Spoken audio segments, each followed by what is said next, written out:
She's too frail to survive the winter. The shopkeeper's voice rasped, the words carrying over the hollow, rhythmic clatter of the town's collective derision. Elspeth clutched her threadbare shawl, her knuckles white, her knees trembling as she stood on the frosted boards of the porch. A cruel shove from a passing townsman sent her stumbling, her boots sliding uselessly against the ice. She didn't have the strength to cry out.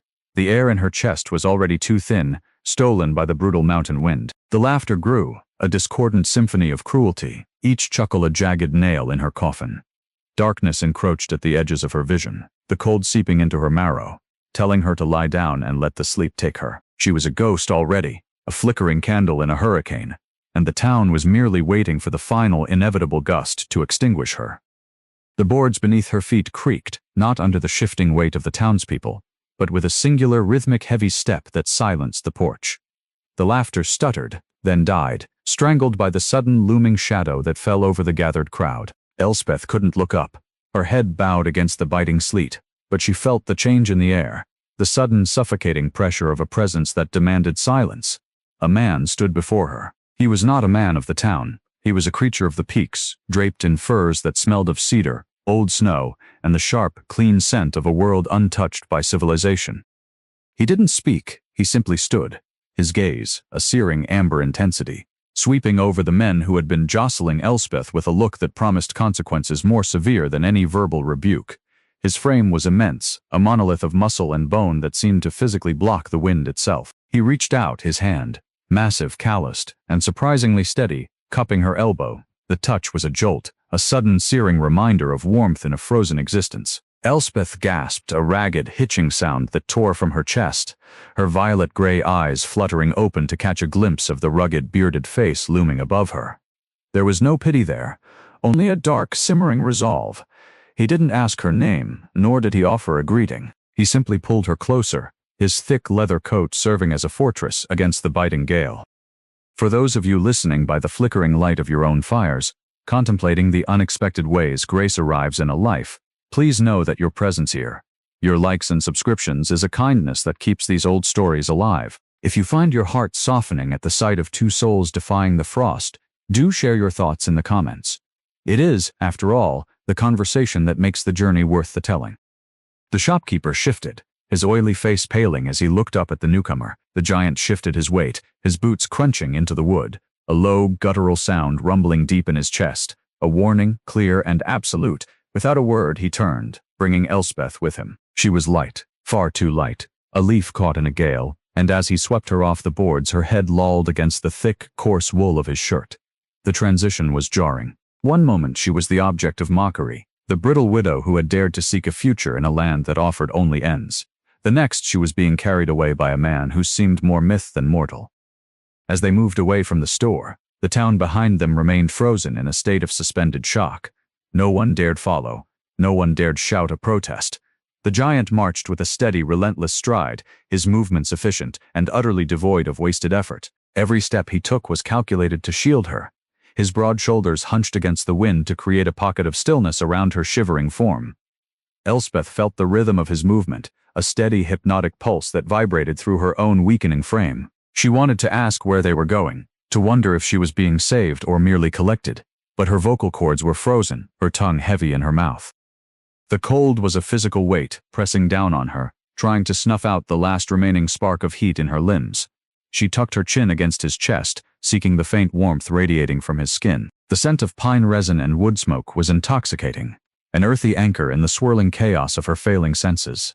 It was the smell of survival. It was the smell of a life she hadn't known was possible. They left the outskirts of the town quickly, the familiar shapes of houses and hitching posts giving way to the wild, untamed expanse of the mountain foothills. The wind intensified, roaring like a wounded beast, but the giant never faltered. He continued his ascent, climbing paths that Elspeth hadn't even registered existed. Every movement he made spoke of a deep, intimate knowledge of the land. He knew where the wind would bite, so he adjusted his angle. He knew where the ice would be slick, so he planted his feet with a precision that bordered on grace. Elspeth's consciousness ebbed and flowed like the tide. At one point she felt the rough texture of his beard brush against her forehead as he checked her temperature. His expression unreadable, his eyes searching hers for a sign of recognition. Then the blackness would swallow her again, pulling her down into a deep, dreamless void.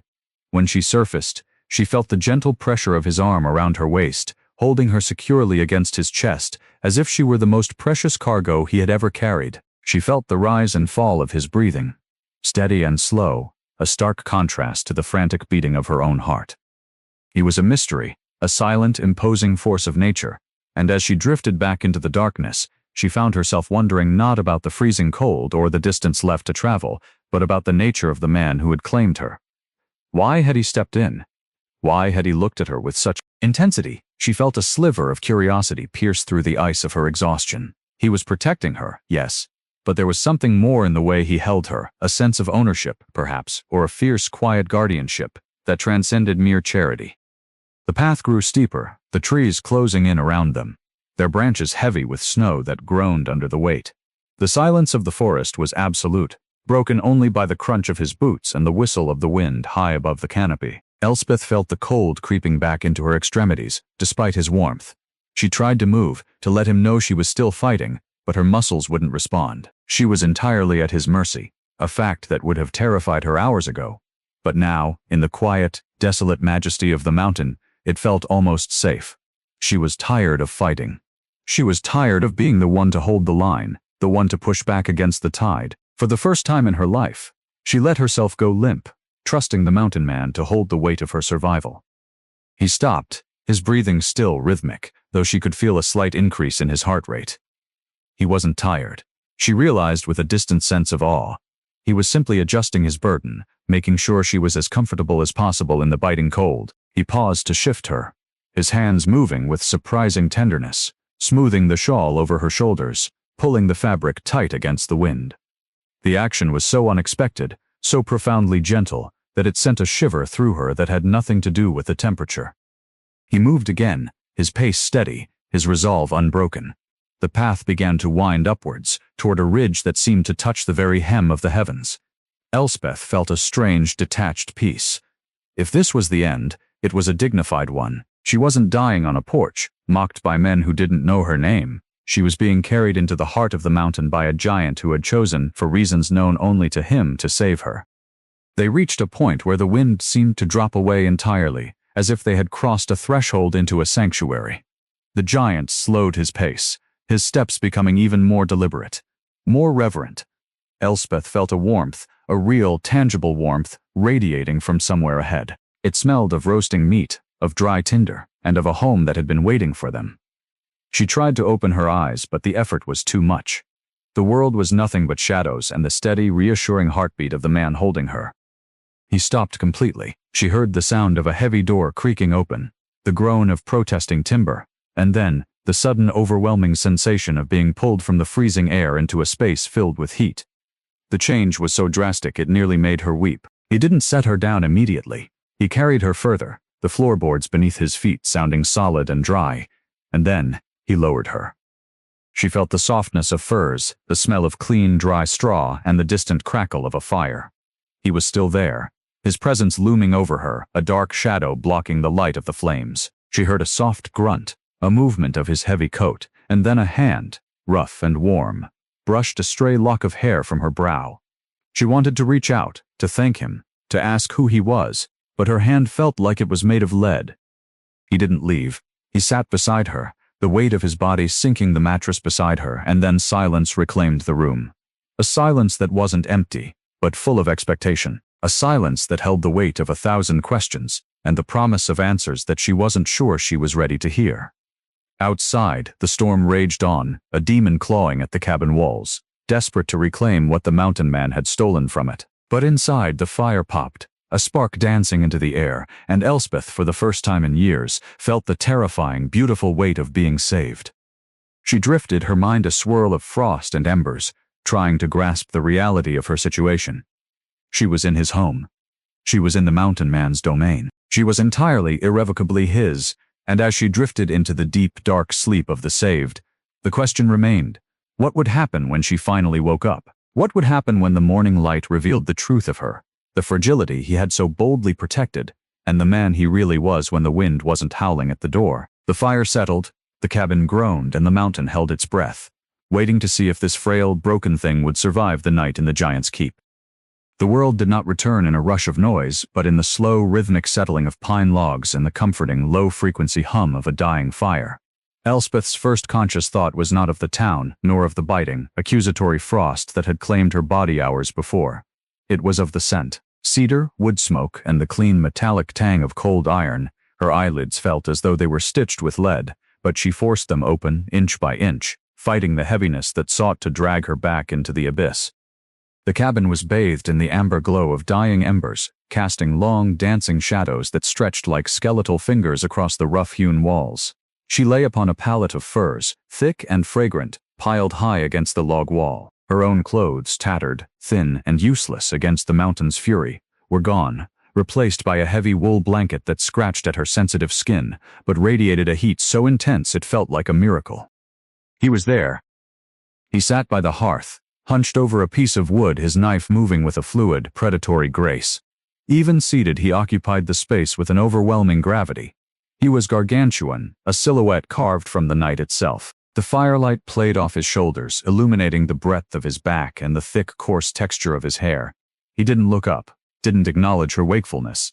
Yet the air in the cabin shifted, the tension ratcheting up a notch. He was aware of her. He had been aware of her from the moment her breathing pattern had altered. Elspeth shifted, her limbs aching with a dull, throbbing protest. The movement was small, but in the silence of the cabin it sounded like a thunderclap.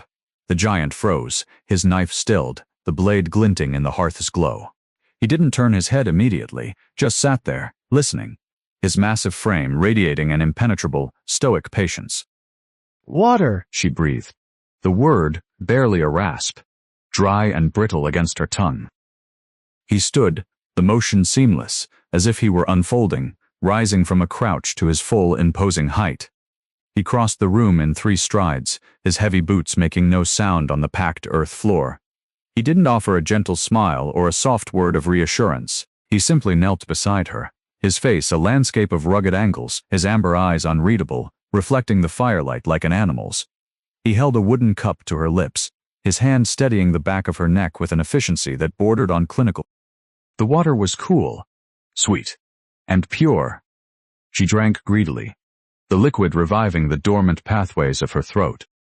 When she finally pulled away, gasping softly, he withdrew the cup with a practiced, detached motion. "The fever has broken," he muttered, his voice a low, gravelly vibration that seemed to resonate deep in her chest. It was the first time she had heard him speak, and the sound was like the grinding of stones beneath a rushing river.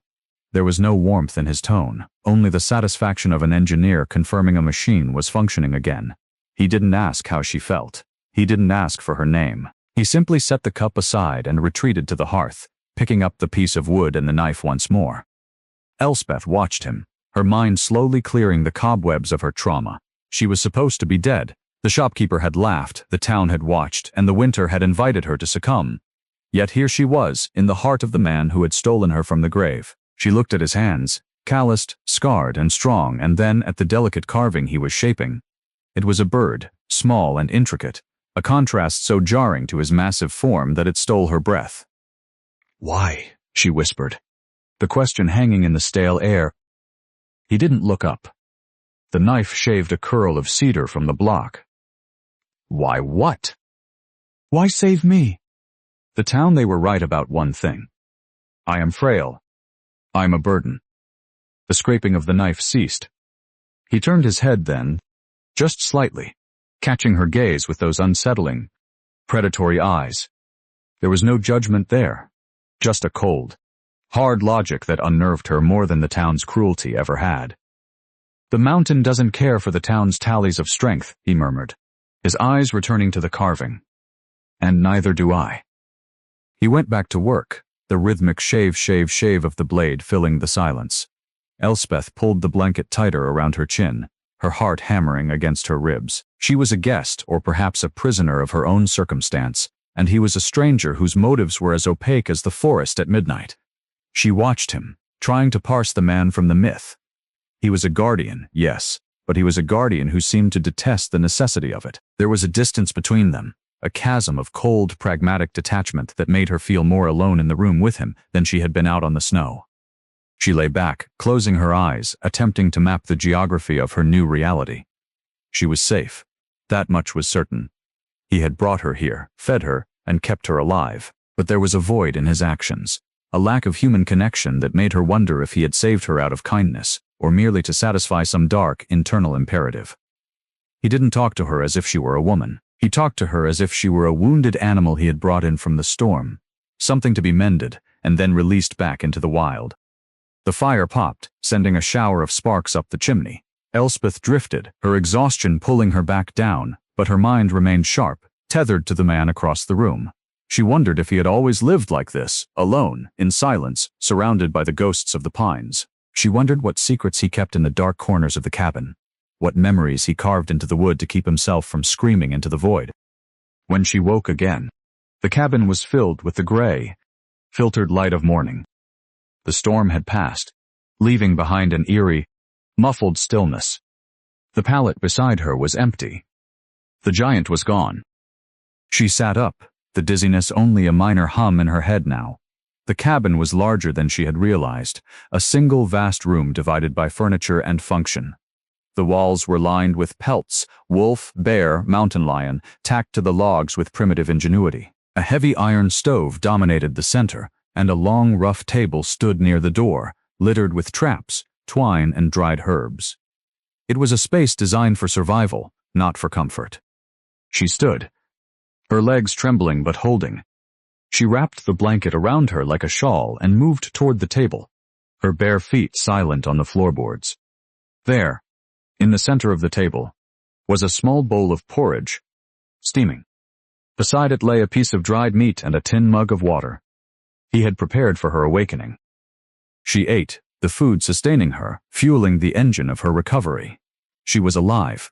She was actually alive. The thought hit her with the force of a physical blow. She had expected the cold to claim her, expected the darkness to be final. Yet she had been granted a reprieve. She didn't know who this man was, didn't know if he would keep her or cast her out when the thaw finally came. But she knew one thing. She would not waste this second chance. She walked to the small square window, scraping a circle of frost from the glass with her fingernail. Outside, the world was a blinding crystalline white. The forest stretched on forever, a labyrinth of snow-laden boughs and towering peaks that pierced the sky. There was no sign of the town, no sign of the life she had fled. There was only the mountain, and the man who ruled it. The heavy door groaned, the sound of iron hinges protesting, and a gust of frigid air swept into the room, followed by the giant. He was covered in frost, his fur coat sparkling with ice crystals. He hauled a massive bundle of firewood, dropping it near the stove with a thud that shook the floor. He didn't look at her at first, just began to shed his outer layers, his movements efficient and practiced. He hung his coat on a peg, revealing the simple linen shirt beneath. Dampened by his exertion, he turned then, his amber eyes sweeping the room, finding her standing by the window. "You should not be up," he snapped, his voice rougher than before.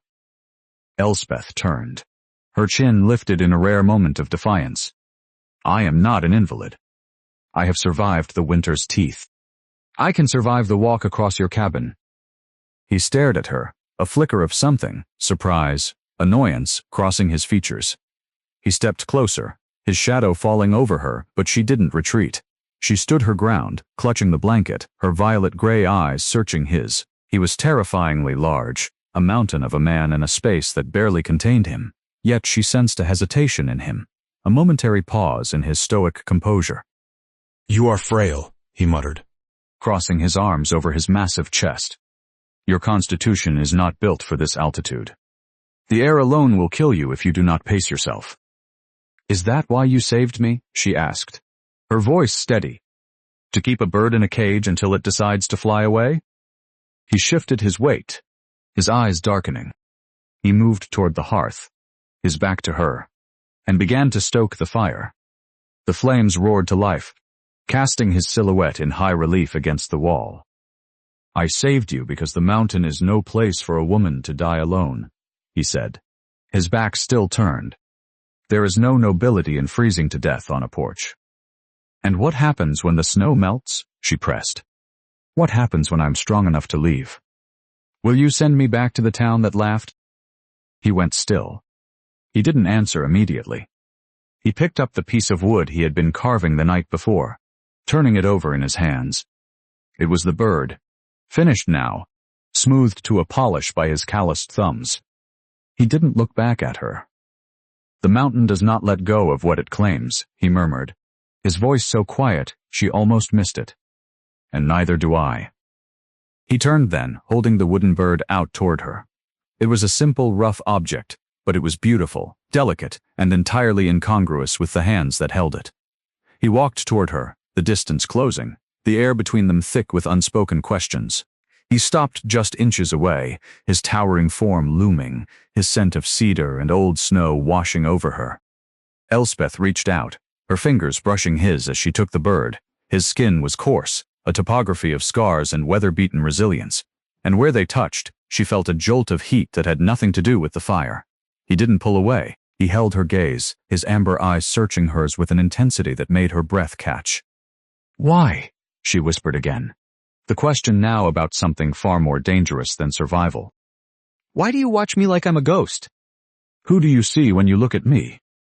His jaw tightened, a muscle jumping in his cheek. He stepped back, the mask of his stoicism snapping back into place, colder and more impenetrable than before. He turned toward the door, reaching for his axe.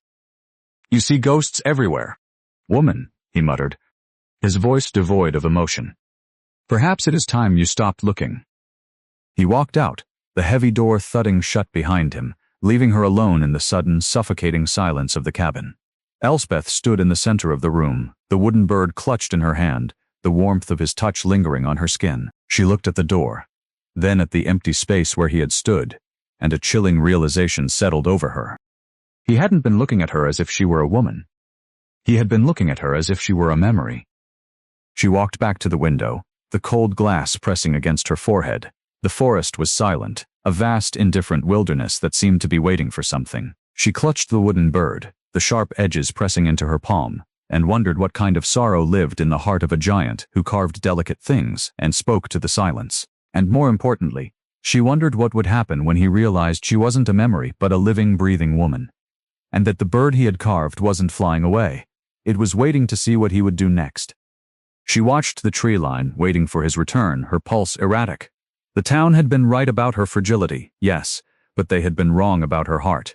It was not a weak thing, it was a thing that could endure the ice, endure the silence, and endure the mystery of a man who saved her from the storm only to lose himself in the shadows of his own past. She held the bird to her chest, a small carved anchor in the shifting currents of her life, and waited. The hours bled into one another, the light outside dimming as the sun dipped behind the jagged peaks. She paced the room, the cabin feeling like a vessel drifting on an endless sea. She found a ledger on the table, its pages yellowed, filled with crude maps and hunting logs, but no names, no dates, no history. It was a record of survival, nothing more. No wife, no sister, no mother mentioned. Just the mountain, the game, and the seasons. What had he lost that made him live like this?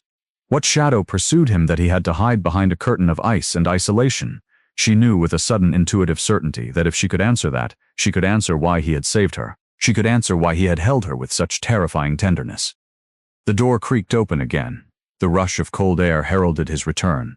He stepped inside, his coat dusted with fresh powder, his expression grim. He looked at her, then at the bird still clutched in her hand, and his eyes darkened. He hung his coat, his movements sluggish, tired. He didn't look at her as he moved to the stove and began to scrape the ashes, preparing for the night's meal. "You are still here," he murmured, his voice flat. "I have nowhere else to go," she countered, her voice steady. He stopped, his hand resting on the iron handle of the stove. He didn't turn. "Everyone has somewhere to go," he replied, his voice strained. "The question is whether you are strong enough to walk the path to get there." He turned then, a flicker of something raw and exposed in his eyes, a desperation, perhaps, or a fear. "What path?" she asked, stepping toward him. "What path are you talking about?"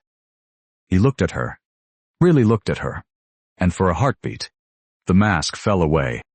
He wasn't a stoic mountain man, he was a man haunted. "The path I took." "Elspeth," he whispered, the name feeling strange and heavy on his tongue, as if he hadn't spoken it in years. "The path that leaves everything behind." He turned back to the fire, the wall of his back rising between them, a barrier she knew she wasn't yet allowed to cross. She watched him, the questions burning in her throat, but she kept them silent. The firelight played off his shoulders, and she realized then that the silence between them wasn't just space, it was a wall he had built brick by brick to keep the world out, and she, by simply surviving, had just breached the perimeter. She retreated to her pallet, lying down but not closing her eyes. She watched the back of his head, the way he sat, the way he breathed.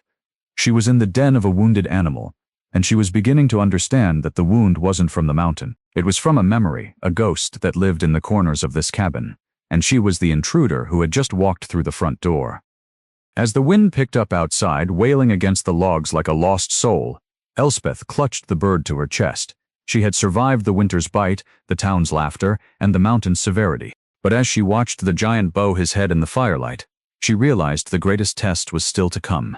She had to survive the man himself, and the secret he was guarding with such desperate, beautiful, and terrifying intensity. She closed her eyes, the rhythm of the wind lulling her into a fitful, restless sleep, wondering what ghost he saw when he looked at her, and if it was a ghost she could ever hope to lay to rest. The morning did not arrive with a fanfare of light, but with a slow, creeping grayness that bled through the heavy, cured hide curtains covering the cabin window. Elspeth woke before the sun, the mountain chill having seeped into the very marrow of the logs overnight. She lay perfectly still, listening to the deep, resonant rhythm of the mountain man's breathing. He was still asleep on the floor, his massive form curled like a dormant bear on a bed of furs near the hearth, his breathing steady, rhythmic, and utterly untroubled by the demons that chased her in the night. She watched the rise and fall of his broad chest, the way his dark, matted hair splayed across his brow, masking the scar that ran through his eyebrow. In the dim light, he looked less like a wild beast of the peaks, and more like a man who had simply forgotten how to be human. Elspeth sat up, the wool blanket pooling around her waist, and looked at the space she occupied. It was stark, utilitarian, and brutal. There was no softness here, no art, no evidence of a life lived for anything other than basic primal survival. A resolve, quiet and unyielding, began to harden in her chest. She had been called frail, a burden, a thing to be discarded by the town below.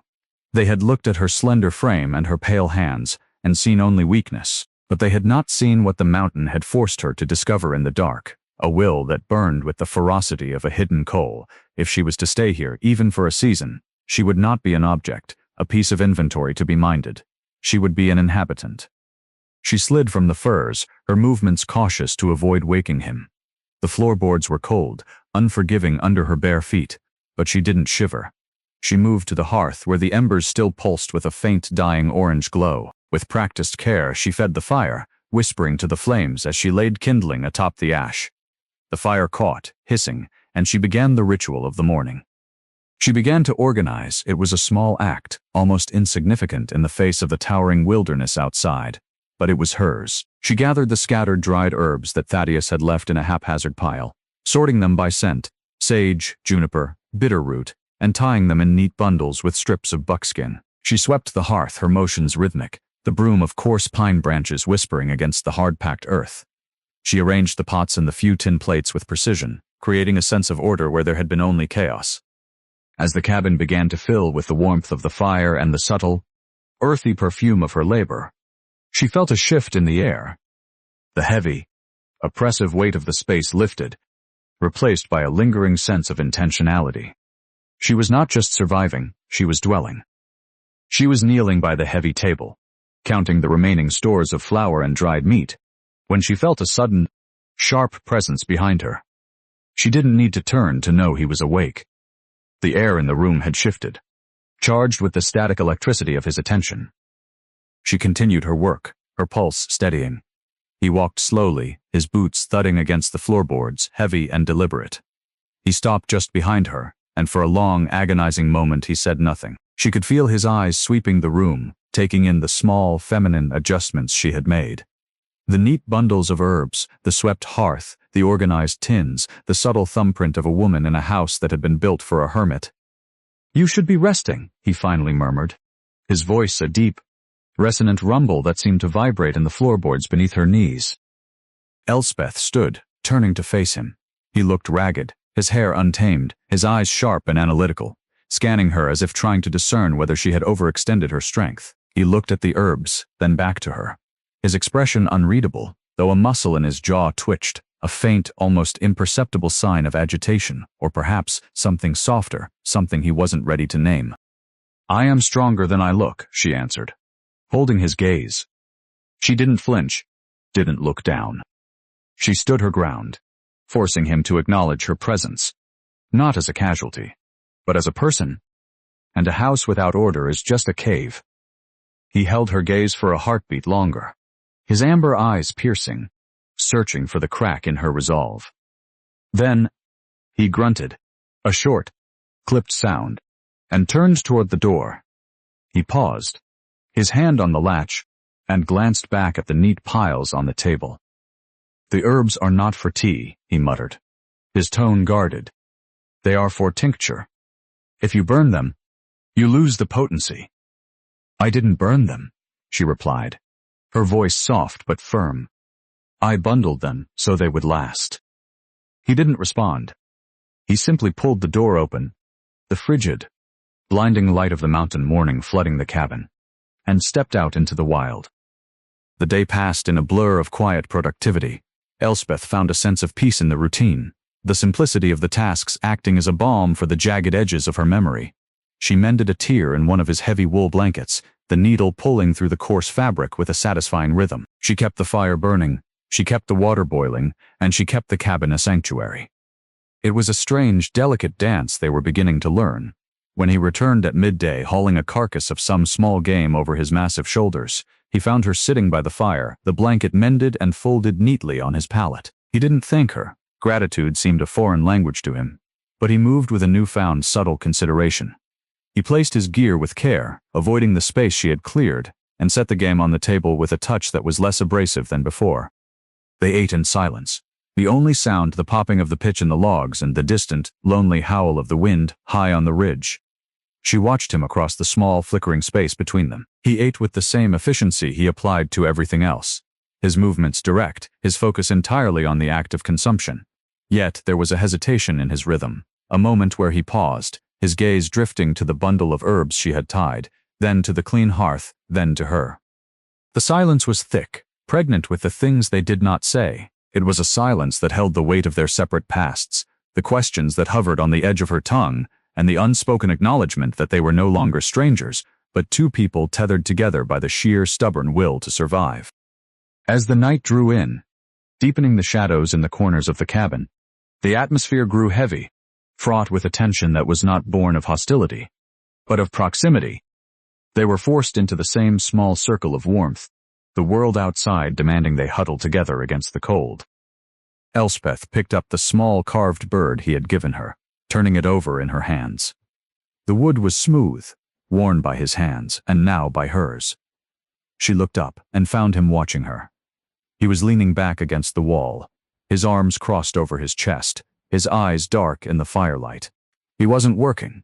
He wasn't sharpening his knife or checking his traps. He was just watching. The silence stretched, pulling taut like a bowstring.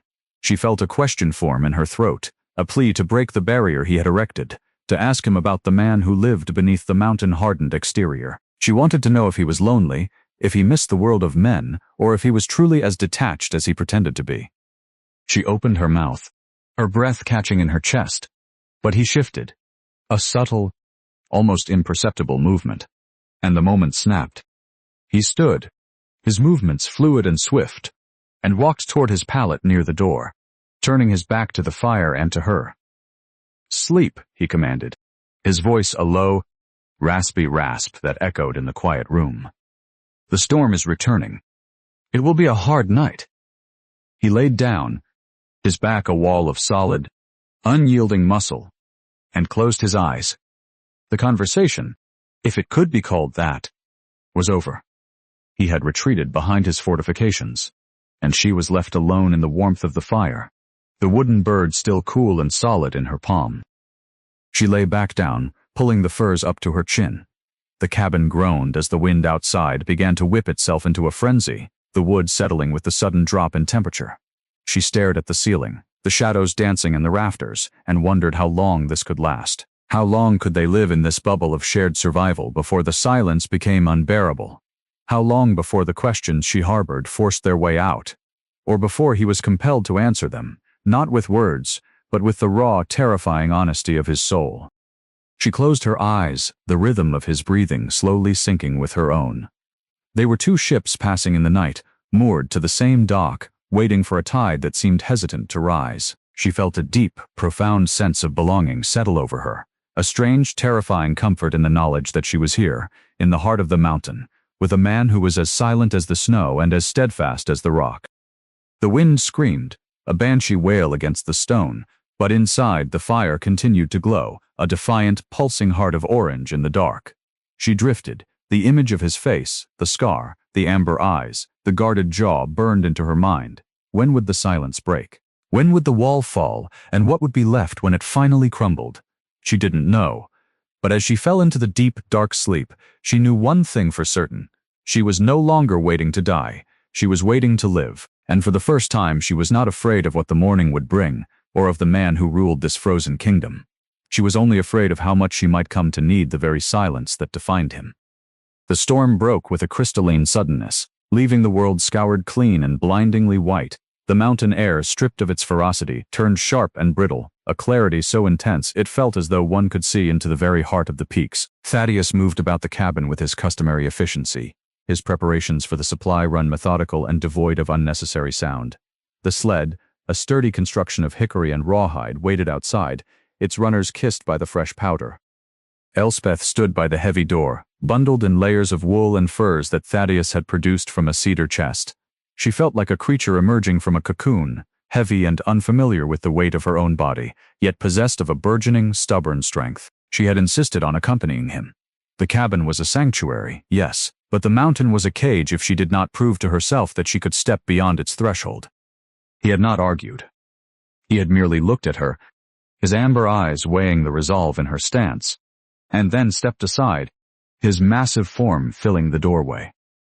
The journey down was a study in contrasts. The silence of the high slopes gave way to the distant, muffled sounds of the valley, a dog barking, the screech of a metal hinge, the low murmur of human life. As they descended, the isolation that had felt like a fortress began to feel more like a border, separating them from a world that had not changed, even if she had.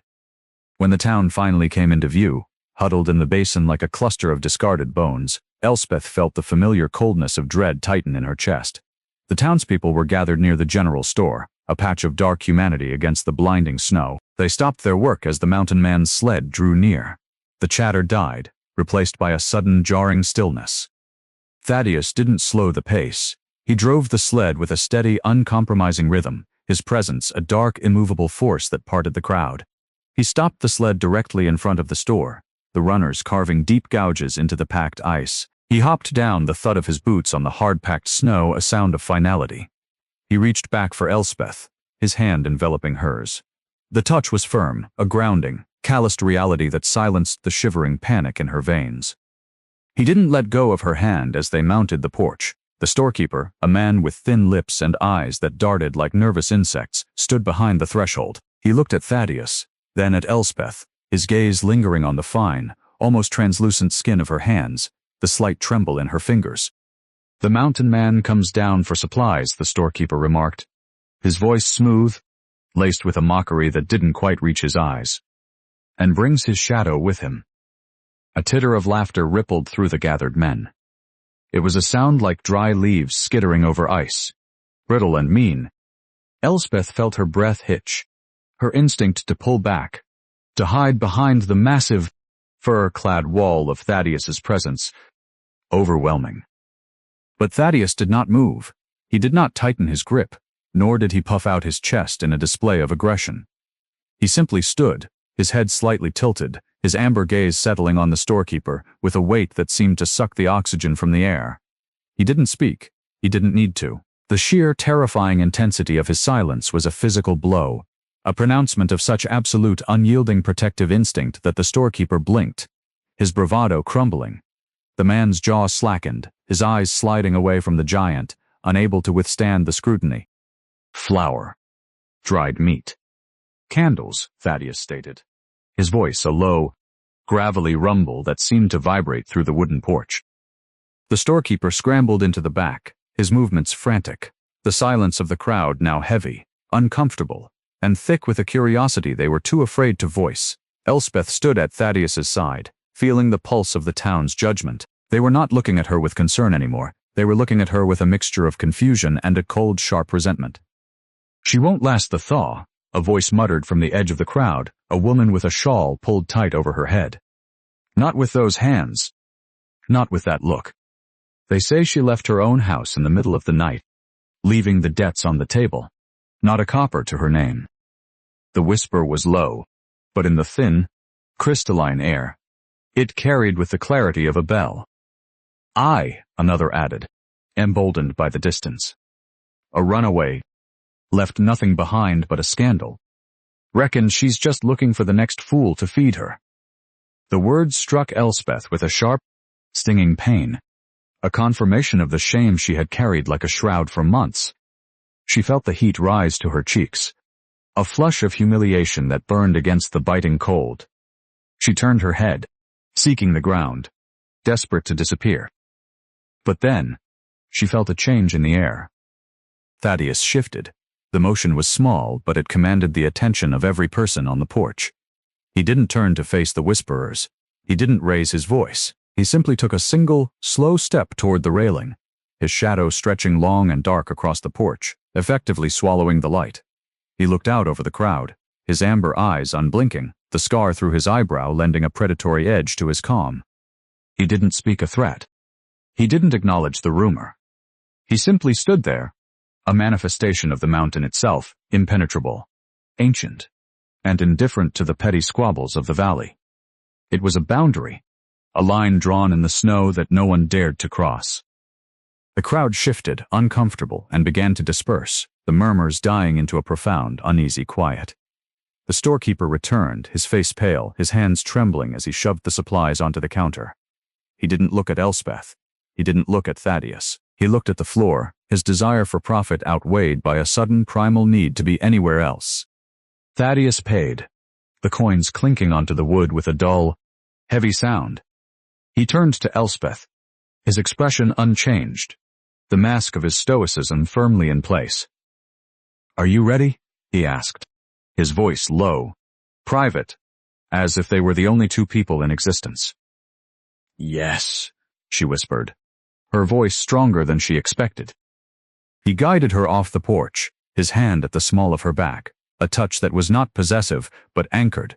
As they stepped off the boards and back onto the snow, the feeling of safety washed over her, a warm, protective tide that defied the freezing air. She had expected to feel fragile, exposed, and vulnerable under the weight of their judgment. Instead, standing in the shadow of the man who had claimed her, she felt seen, not as a debt dodger, not as a runaway, not as a frail, dying thing, but as a person. They reached the sled, and he helped her up, tucking the furs around her with a meticulous, careful motion. He took his place at the front, the sled lurching forward as he began the ascent. As they moved away, leaving the town to shrink into insignificance against the vast, towering backdrop of the peaks, Elspeth looked back once. The shopkeeper was watching them, his silhouette dark against the warm glow of the store's interior. The whispers hadn't stopped, she knew. They would continue, a low, buzzing hive of judgment in the valley. But here, on the mountain, the only voice that mattered was the wind. She looked at Thaddeus's back, the breadth of his shoulders, the steady, rhythmic movement of his gait.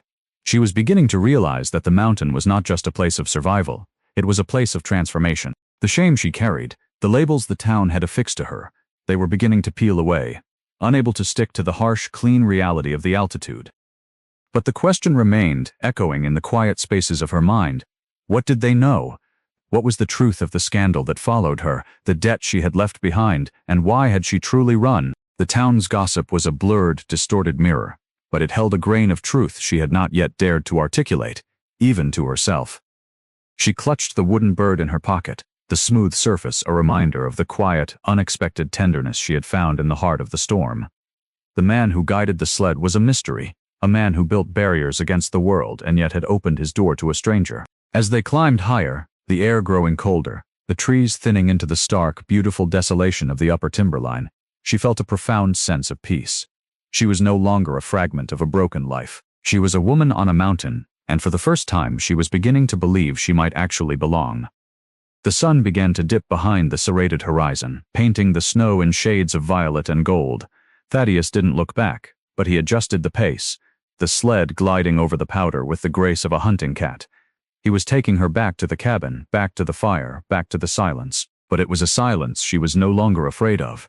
It was a space waiting to be filled, a canvas waiting for the brush of her own existence. And as the first stars began to pierce the darkening sky, she realized that the town's mockery was the least of her worries. The real danger, the real challenge, was the man who kept her warm. She didn't know what he was running from, and she didn't know if he would ever let her know. But as she watched him, the moonlight catching the silver in his beard, she knew that she would stay until the thaw, and perhaps long after. She would learn the language of his silences, and she would find out exactly what it was in his past that made him so fiercely protective of a bird that was meant to fly. The cabin appeared on the horizon, a small, dark square against the expanse of white, looking more like home than any house she had ever known. He steered the sled toward it, the runners coming to a stop with a soft, final sigh. He unhitched the team, his movements as efficient and silent as ever, and then he walked toward her. He didn't speak. He simply reached out, his hand open, waiting. Elspeth took it. His grip was solid, an anchor in the shifting, freezing night.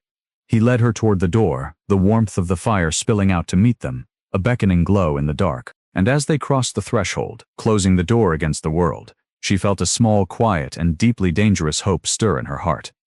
She was a woman who had been nothing, and she was in the process of becoming something entirely new. And for that, she owed the giant everything. Inside, the cabin was warm, the fire roaring in the hearth. He moved to the stores, his back to her, and began to put away the goods. She watched him, the light playing off his frame, and realized with a jolt of clarity that the shame the town whispered about, the reason she had been forced to run, the reason she had been so frail when she arrived, wasn't just about money or contracts. It was about something deeper, something that threatened the very foundation of her identity. And as he turned, his amber eyes catching hers in the firelight, she realized that he knew. He knew the nature of the weight she carried, and he had chosen with open eyes to help her shoulder the load. The silence that greeted them upon their return to the cabin was not the welcoming embrace of a sanctuary, but a tense, watchful thing. The air inside had chilled, the fire having dwindled to mere glowing embers during their absence. The mountain, as if offended by their brief excursion into the valley, had tightened its grip on the world. A sudden whistling gale battered the logs, the sound like 1,000 voices crying out for entry. Thaddeus moved with a heavy, deliberate speed, his focus immediate and absolute. He didn't speak of the town. He didn't speak of the whispers or the cold judgment they had left behind. He only spoke of the cold. The temperature was plummeting, a drop so sharp and severe that it threatened to turn the damp interior logs into pillars of ice. "The chinking is failing on the north wall," he rumbled, his voice cutting through the rising wind. He pulled a heavy sack of raw wool and cedar moss from a corner, tossing it toward the table. "We lose the heat. We lose the night." Elspeth didn't hesitate. She shed her outer coat, her fingers nimble despite the creeping numbness in her limbs. She understood the implicit command. She was not a guest to be coddled. She was a necessity of their survival. She moved to the north wall, where the wind was whistling through the gaps between the timber like a living thing. The cold was a physical weight, pressing against her skin, but she felt a strange, fierce heat in her blood. She would not be the reason they froze. He stood behind her, his shadow massive against the wall. He did not show her the task. He corrected her, his hands calloused, rough, and smelling of pine resin guiding hers. When she pressed the moss into the narrow, jagged crevice, he covered her hands with his own, his palms pressing down with the steady, measured force of a carpenter, ensuring the seal was airtight. The contact was electric. His skin was like hot iron against her chilled fingers, a searing reminder of the strength contained within his frame. He didn't pull away. He held his hands over hers for a long, slow heartbeat, his breathing rhythmic against the back of her neck. Elspeth felt the world narrow down to the space between them. The smell of his wool shirt, the heat radiating from his chest, and the overwhelming, terrifying stability of his presence. "Deeper," he whispered, his voice a low, gravelly vibration that rattled through her ribs. "You must pack it deep. If the wind finds a path, it will tear the seal wide." She obeyed, her pulse hammering. They worked in a rhythm, a silent, coordinated dance of necessity. He would prepare the moss, She would press it, and he would seal it, his large hands overlapping hers in a way that felt less like instruction and more like an anchor. The cabin grew warmer, the howling wind outside dampened to a dull, distant roar, but the heat inside had little to do with the fire. It was in the shared labor. It was in the way he stood so close, creating a wall against the world, a barrier that made her feel safe, protected, and terrifyingly visible. He watched her work, his eyes not judging her frailty, but assessing her commitment, and when she faltered, her fingers cramping from the cold, he did not sigh, nor did he take over. He simply massaged her knuckles with his thumb, a brief, startlingly tender gesture that sent a jolt of warmth straight to her heart. "You have grit," he muttered, his gaze fixed on her hands, his thumb tracing the line of her wrist. Most would have surrendered to the cold before the first wall was sealed. "I am tired of being a victim of the winter," she replied, her voice soft but steady. She looked up at him, meeting his amber eyes, which were unusually soft in the dim light of the cabin. "I'm tired of being the thing that needs to be carried." He went still. The air between them thickened, charged with the weight of her words. He pulled his hand away, a sudden sharp movement, and turned to the hearth, his back becoming the wall again. But it was not the same wall. The tension had shifted. It was no longer the tension of a protector and a burden. It was the tension of two people who were beginning to see the truth of one another. He threw more wood on the fire, the flames licking at the soot-blackened chimney. "The mountain doesn't care for grit," he growled, though the edge was gone from his tone. "It only cares for survival. You survive. You stay. You don't. You disappear. That is the only law here." "And you?" she asked, stepping closer, the gap between them shrinking. "Are you surviving? Or are you disappearing?" He didn't turn. His shoulders hunched, a defensive posture she was beginning to recognize. "I am here. That is enough." "Is it?" she persisted, her curiosity getting the better of her. "A dangerous, hungry thing. You keep this place like a tomb. You carve birds you never give away. You protect a stranger as if she were a treasure. Yet you treat yourself like a punishment." "Why?" "Thaddeus?" He whirled around then, his movement so fast it was a blur. He was inches from her, his sheer size overwhelming, his presence a dark, turbulent storm. His amber eyes were wide alight with a sudden flare of intensity that looked like pain. He didn't speak, but his jaw worked, a muscle jumping beneath the thick, dark beard. He looked as if he wanted to scream, to lash out, or perhaps to pull her into his arms and never let her go. She didn't flinch. She held his gaze, her heart beating a frantic, uneven rhythm in her chest. She saw the ghost in his eyes, then the memory, the loss, the thing that drove him to this high, lonely peak. It was a grief so profound, so ancient, that it made her own suffering look like a flicker of candle flame in the dark. He reached out, his hand hovering in the air between them, trembling. He wanted to touch her, she realized with a jolt of wonder. He wanted to reach out and anchor himself to her, to prove that he was still anchored to the earth, but he was terrified of the connection. "Do not," he rasped, his voice barely a breath. "Do not look for things that are buried." He turned away abruptly, grabbing his heavy coat and the lantern. "The wood pile is low. I must fetch more before the storm fully sets in." He strode to the door, throwing it open, and vanished into the swirling white chaos of the night. Elspeth stood in the center of the room, the silence rushing back in, heavy and suffocating. She felt a phantom warmth on her skin, the memory of his hands covering hers. He was running. He was running from her, and from the truth that had been laid bare in the flicker of his eyes. She moved to the table, her legs shaking, and sank onto the stool. Her gaze drifted to the corner where he kept his meager possessions, the few things he allowed himself. Tucked beneath a stack of cured pelts was a small leather-bound book, its edges worn, its binding frayed. It was the only thing in the cabin that didn't look like a tool for survival. She shouldn't look. She knew, with every instinct she possessed, that she shouldn't touch it. It was his anchor, his secret, his shadow. But the question that had plagued her since she arrived, the question of why he lived this life, felt like a physical ache in her chest. She stood, the floorboards creaking, and walked to the corner. She knelt, her heart in her throat, and reached for the book. Her fingers brushed the leather, the surface cool and dry. She lifted it, the weight of it surprising, and opened it.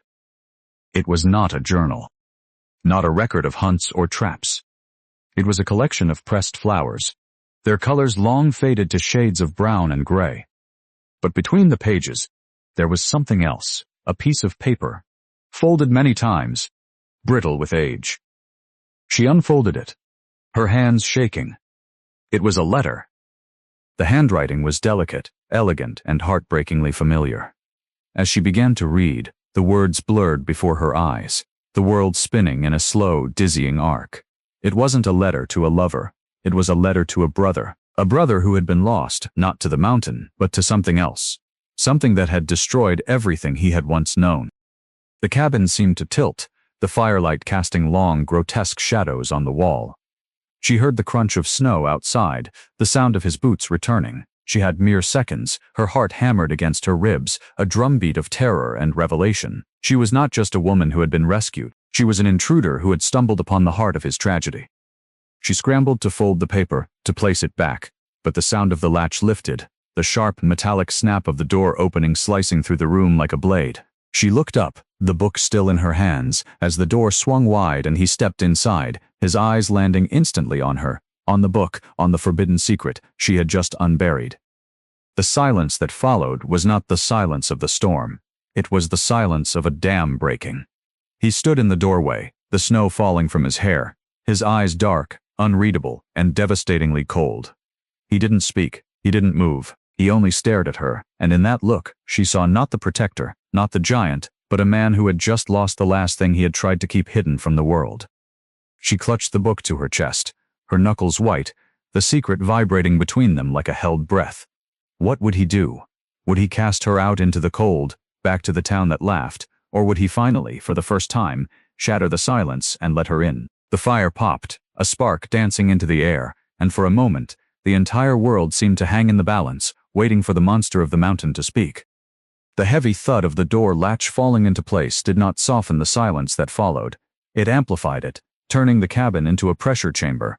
Thaddeus stood by the threshold, a mountain of frozen fur and rigid coiled muscle. His gaze wasn't on her face, it was fixed on the small leather-bound book in her hands. The look in his eyes, a mixture of profound exhaustion and a raw, exposed vulnerability, was far more devastating than anger. Elspeth's heart hammered against her ribs. Frantic, trapped bird. She felt the paper of the letter beneath her thumbs, the edges biting into her skin. She had violated the sanctity of his private grief. She had crossed the only boundary that mattered. Slowly, she held the book out to him, her hands trembling. She didn't speak. To speak would be to offer an excuse, and she knew instinctively that excuses were cheap in this place of stone and ice. She offered only the truth of her transgression.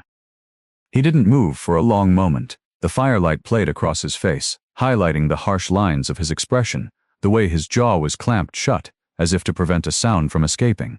Then, with a slow, grinding motion, he crossed the room. He didn't snatch the book from her. He took it with a surprising, terrifying gentleness, his large, calloused fingers brushing against her knuckles. The touch was fleeting, but it left a trail of fire across her skin.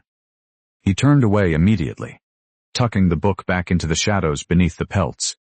He didn't look at her again. He moved to the hearth, his shoulders hunched, and began to rake the coals, the iron poker clanging against the stones with a sharp, dissonant rhythm. "You should not have looked," he muttered, his voice barely audible over the crackling flames. It was not a reprimand. It was a statement of fact, as if he were lamenting a tragedy that had already come to pass. "I didn't mean to pry," she breathed, her voice cracking. She stood in the center of the room, feeling exposed, stripped of the tenuous sense of safety she had begun to cultivate. I was looking for warmth, not for secrets." He stopped his work, the poker held in midair. He stood perfectly still, a statue carved from shadow. The wind outside had died to a low, mournful moan, leaving the cabin in a state of unnatural stillness. "Secrets are all I have left, Elspeth," he said, his back still to her. "They are the mortar that holds this place together."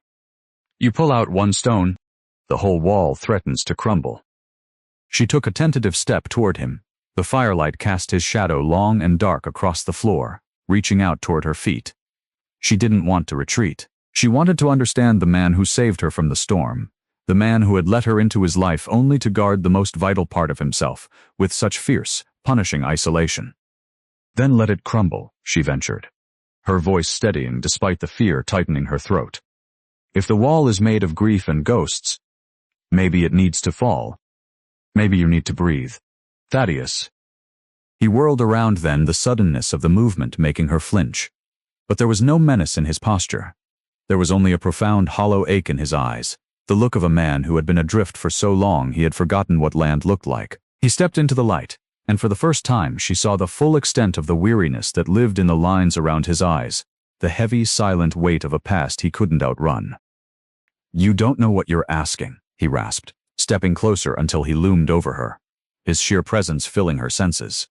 He didn't touch her, but the heat radiating from him was palpable.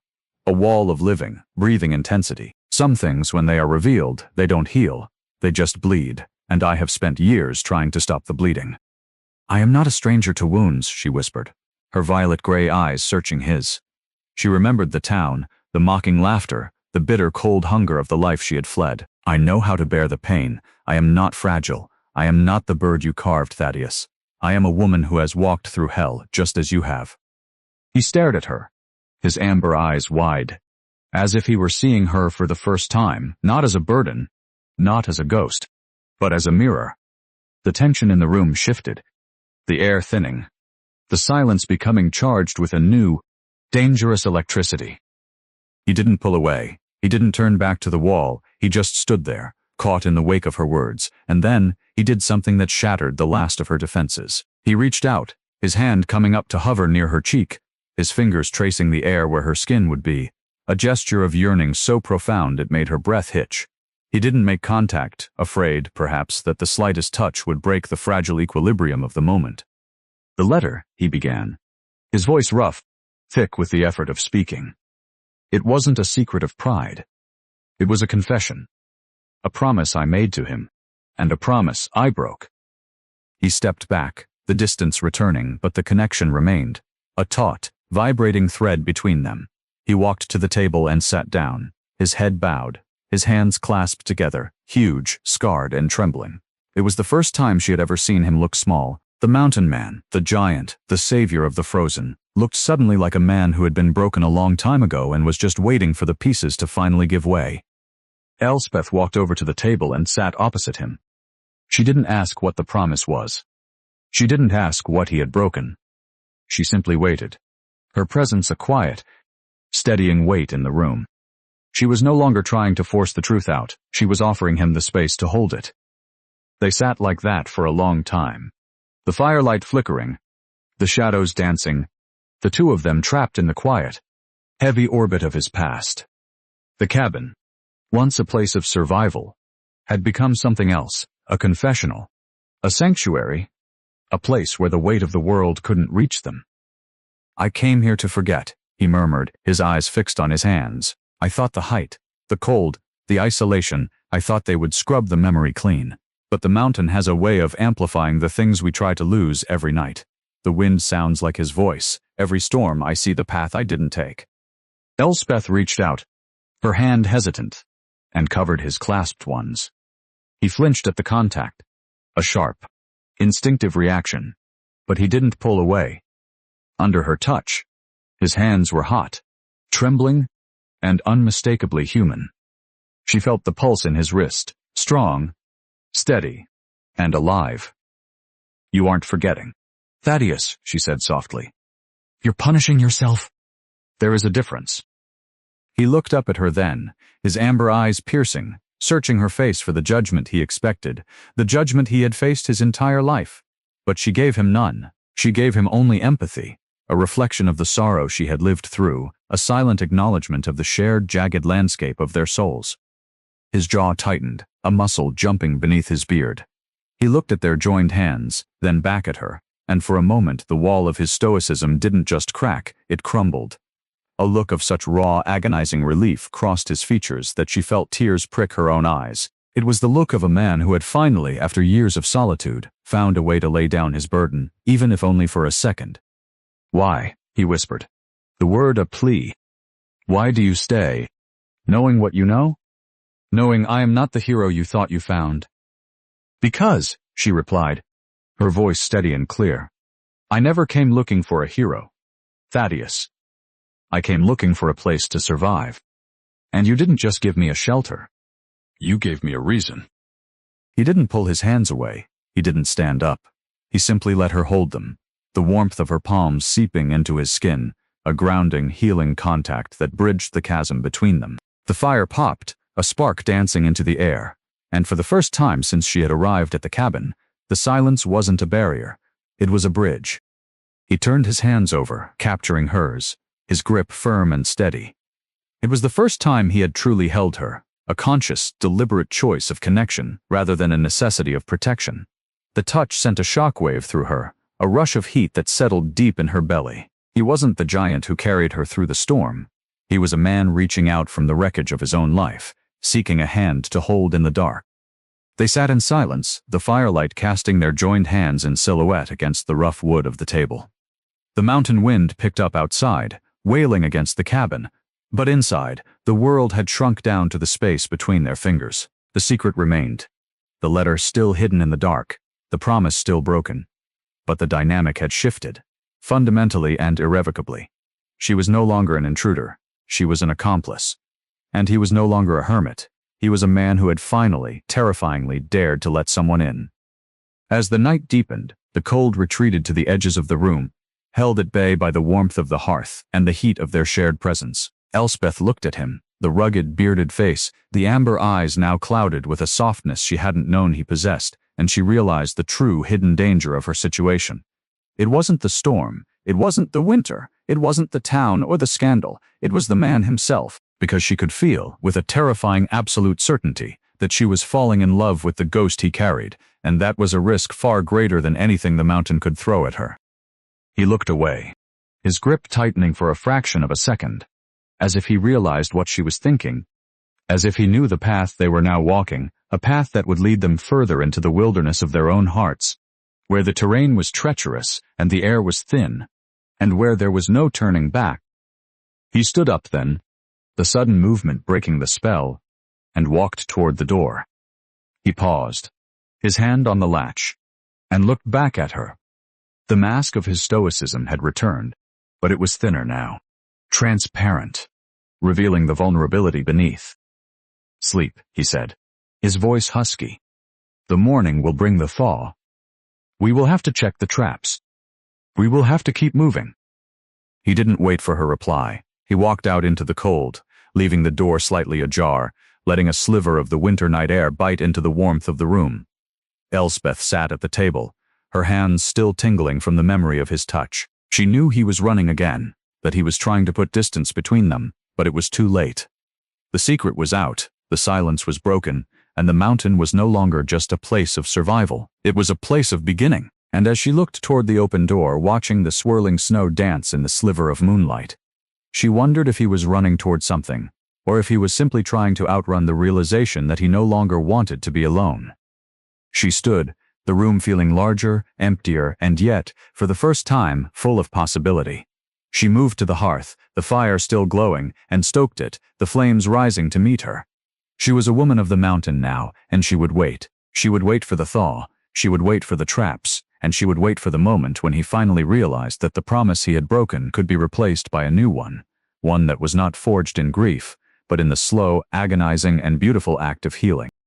But as she lay down on the furs, her heart heavy with the weight of his secret, a new cold fear crept into her mind. If his brother was the reason for his exile, if the promise was a debt he could never repay, what would happen when the world finally came looking for him? What if the past wasn't just a memory but a pursuer? What if the safety of this cabin was an illusion, and the danger wasn't the winter, but the man he had been before he became the giant of the mountain? She closed her eyes, the wind howling a discordant warning tune, and prayed that whatever ghost he was running from wouldn't find them here, in the sanctuary of their own, fragile and rapidly changing love.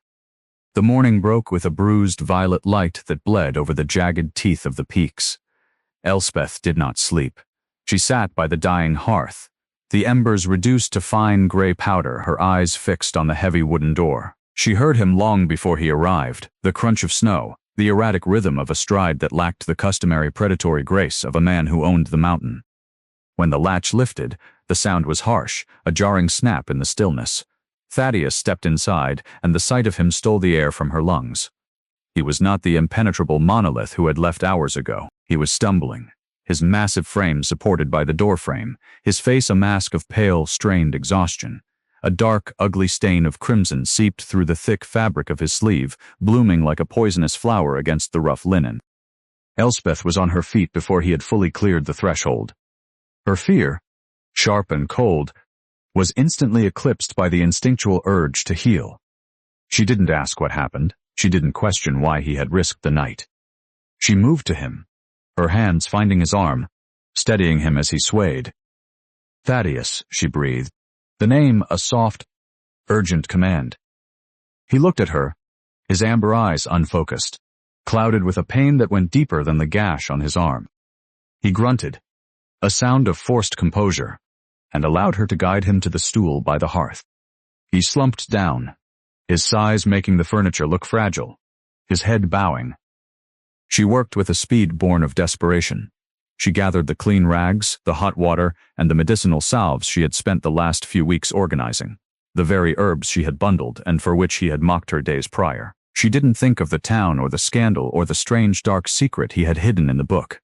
She thought only of the blood, the heat of his skin, and the terrifying fragility of the man who had always seemed indestructible. She cut the sleeve of his shirt, her fingers brushing against the taut, scarred muscle of his bicep. The wound was deep, a jagged tear from a rusted trap he had evidently stumbled into in the darkness. As she cleansed the blood, his breath hitched, a sharp, ragged sound. "You should have been more careful," she murmured, her voice stern, a thin veneer over the tremor in her hands. "I was not looking where I placed my feet," he replied, his voice barely a rasp. He was looking at her, not at the wound. He was observing her, the way she moved, the way she didn't recoil from the blood, the way her touch was clinical and gentle all at once. "I was thinking of the letter. I was thinking of what you read." She froze, the cloth hovering over the wound. She looked up, meeting his gaze. "We do not have to talk of this now." "We do," he said, his jaw tightening. "Because you think I'm hiding. You think I chose this?" This, he gestured vaguely at the cabin, at the walls of logs and the isolation of the peaks. "This is not a life of solitude. It is a sentence." The paradigm of her understanding shifted in that heartbeat. She had viewed him as a man who had retreated, a man who had sought the sanctuary of the wilderness to escape the demands of the world. She realized then, with a jolt of clarity, that she had been wrong. "A sentence?" she asked, her voice dropping to a whisper. He looked at the fire, his eyes tracing the path of a leaping flame. "The fire that took my brother, it did not start in the mine. It started in the storehouse. They said it was my negligence. They said I left a lantern burning in the dry hay. I told them I didn't. I told them the latch had been tampered with. But the town had already chosen their villain. They needed someone to blame for the ruin, someone to carry the weight of their collective grief, and I was the convenient, quiet, easy target." He closed his eyes, the memory washing over him like a tide. "They didn't just cast me out, Elspeth. They made it clear that if I ever returned, if I ever tried to clear my name, they would finish what the fire started. I didn't run to the mountain. I was pushed into it, and every day I spend here, I am not living, I am merely serving the time they decided I owed." The revelation hung in the air, heavy and suffocating. Elspeth felt the coldness of the truth settle into her bones. She had been judging him for his silence, for his refusal to engage, for his coldness. But his coldness was not a choice. It was a wall built by a community that had stolen his life from him. He hadn't just lost a brother. He had lost his name, his home, and his right to be an innocent man. "They blamed you," she said, her voice trembling. "For everything?" "For everything," he confirmed, his voice devoid of bitterness, which made it all the more chilling. "I am the man who killed his own blood. That is the story they tell. That is why I do not go to the valley. That is why I do not speak to them. Because the only way to survive a lie is to let it be the truth that everyone else believes." She pressed the bandage to his arm, binding it with the wool strips. Her movements were slow, deliberate, each turn of the fabric a small act of defiance against the injustice he had lived with for so long. She didn't see a murderer. She saw a man who had sacrificed his entire existence to appease a mob that had never deserved his silence. "It isn't the truth," she said, her voice hard, a core of steel manifesting within her. He laughed, a dry, humorless sound. "Truth is a luxury for people who have nothing to lose. Elspeth, I have nothing left to prove." "You have yourself to prove it to," she countered, finishing the binding. She stood up, her eyes flashing with a light he hadn't seen before. "You think that by hiding here you are keeping the peace, but all you are doing is letting them win. You are letting them define who you are, and as long as you do that, you are just as much a prisoner as you were the day you left." He looked at her, truly looked at her, his amber eyes searching hers. There was a flicker of something new in them, not the guarded, predatory caution he had always shown, but a spark of something like wonder. He had been so isolated, so buried in the suffocating blankets of his own guilt and the town's projected shadow, that he had forgotten what it was to have someone stand in his corner. "Why do you care?" he asked, his voice low, a raw, vulnerable sound. "You should be afraid of me. You should be running back to that town, telling them you found the monster they warned you about." "I am not afraid of you," she said, stepping closer, until she was standing between his knees, her presence a grounding, undeniable reality. "I am afraid for you, because you have forgotten that you are a man. You have turned yourself into a ghost, and ghosts cannot heal, but you are not a ghost, Thaddeus. You are flesh and blood, and you are bleeding." He didn't pull away, he didn't turn back to the wall. He reached out, his uninjured hand cupping the back of her head, his touch hesitant, almost reverent. It was an admission of defeat, not to the town, but to the overwhelming necessity of her presence. He leaned his forehead against her waist, his breathing shuddering, a sound of long-suppressed sorrow finally finding release. Elspeth stood there, holding him, the giant of the mountain reduced to a man seeking anchor in the storm of his own history. She understood now why he had protected her. She understood why he had treated her with such careful, terrified distance. He wasn't just afraid of getting close to someone, he was afraid that if he allowed anyone into his life, they would be tainted by the poison the town had injected into his soul. The cabin was silent, the only sound the wind outside, which seemed to have quieted in deference to the moment. She felt the weight of his head against her, the rough texture of his hair, the heat radiating from his body. She was no longer just a woman who had been saved, she was the witness to his life. And she knew, with a terrifying, absolute clarity, that this was the moment everything changed. They were no longer two strangers sharing a cabin. They were two survivors in a hostile world, and they were the only ones who knew the truth of each other. "I will not let you disappear," she whispered, her fingers tracing the line of his jaw. "I will not let you be the villain they want you to be." He looked up at her, his amber eyes wet, reflecting the firelight. It was a look of such raw, unadulterated need that it broke her heart.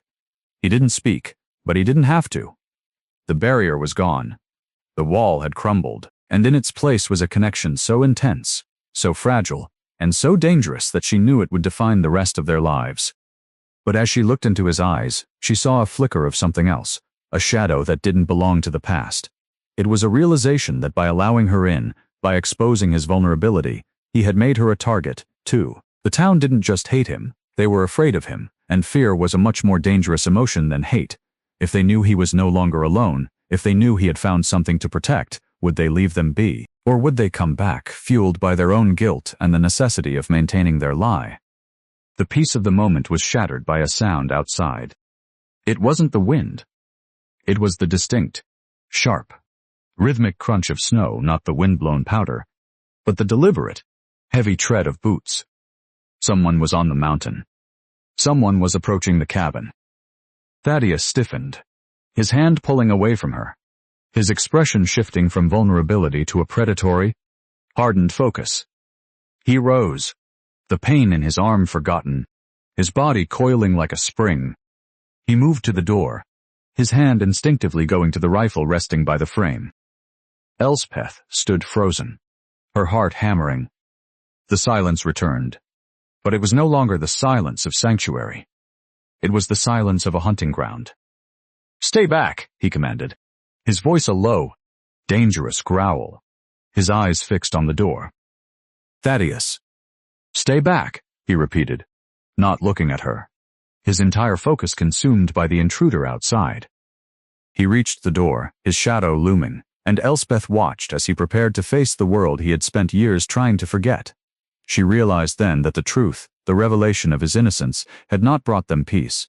It had signaled the end of their hiding. The past was not just a memory, and it was not just a ghost. It was climbing the mountain, and it was coming to finish the story the town had started. She moved to his side, her hand gripping the heavy fabric of his shirt. If he was to face this, he would not do it alone. She was the witness. She was the truth. And she was the one who had finally given him a reason to fight.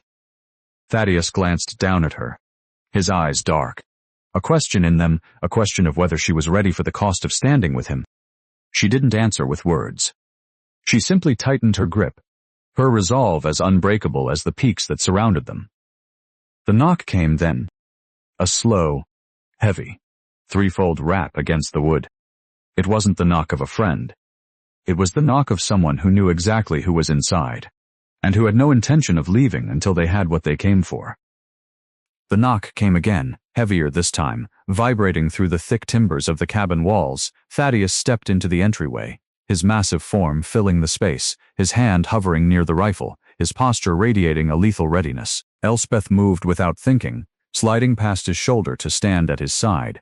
She was not a shield, for he needed none, but she was a presence, a refusal to let him face the ghosts of his past in the dark, silent corners of his life.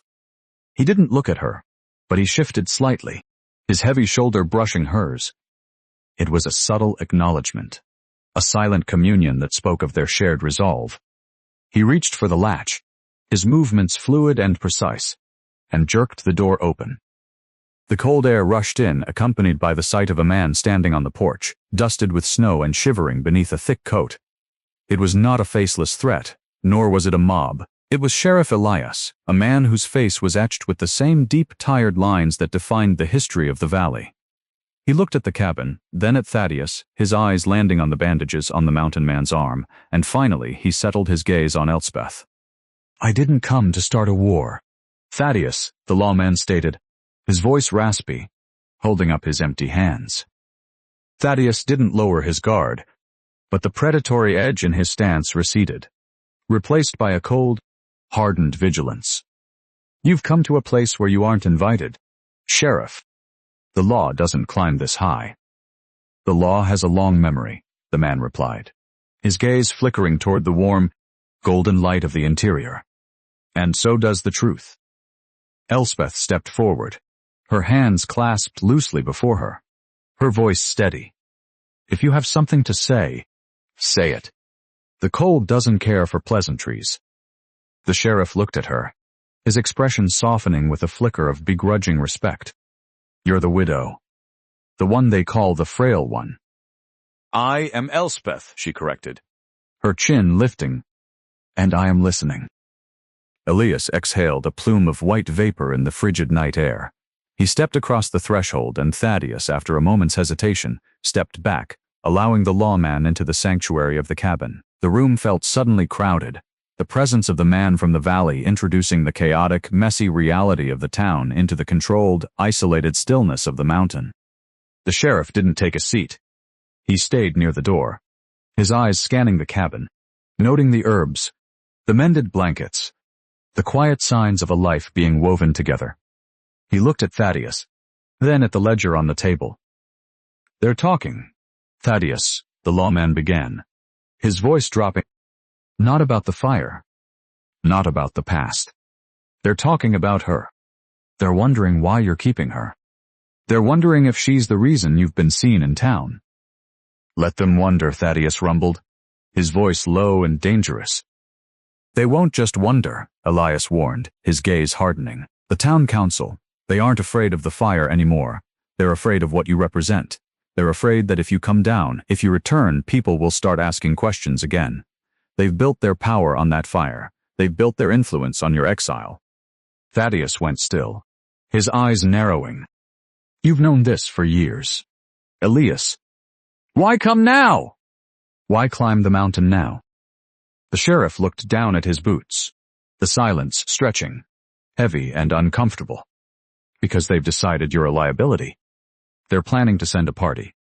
Not to bring you in. Thaddeus. To make sure you don't come down at all. The words hit the room like a physical blow.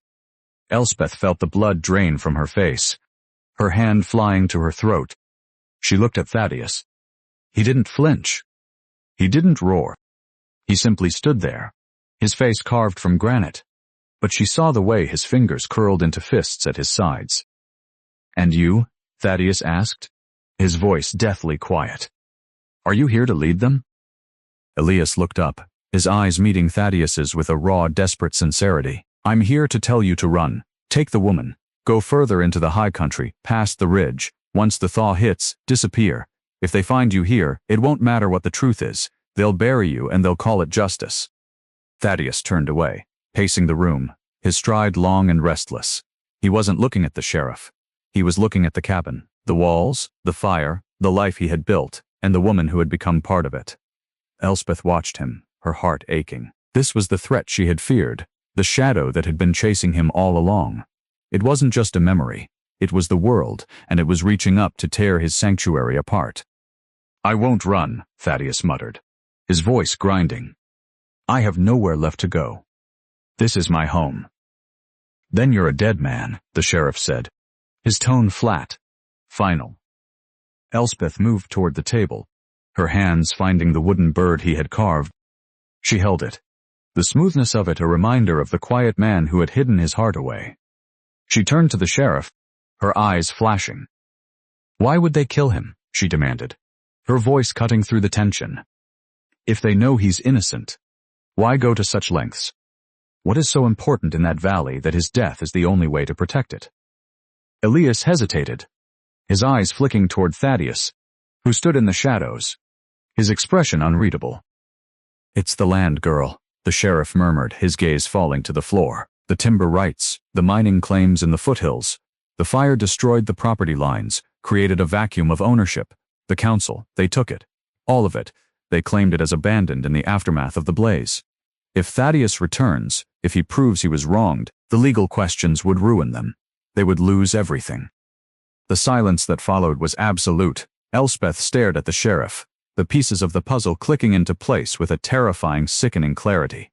It wasn't just an accusation of arson, it was a theft, an entire future, an entire life, stolen to line the pockets of men who wore suits and sat in town council meetings, while the man who had been wronged lived in the cold eating the scraps of the mountain.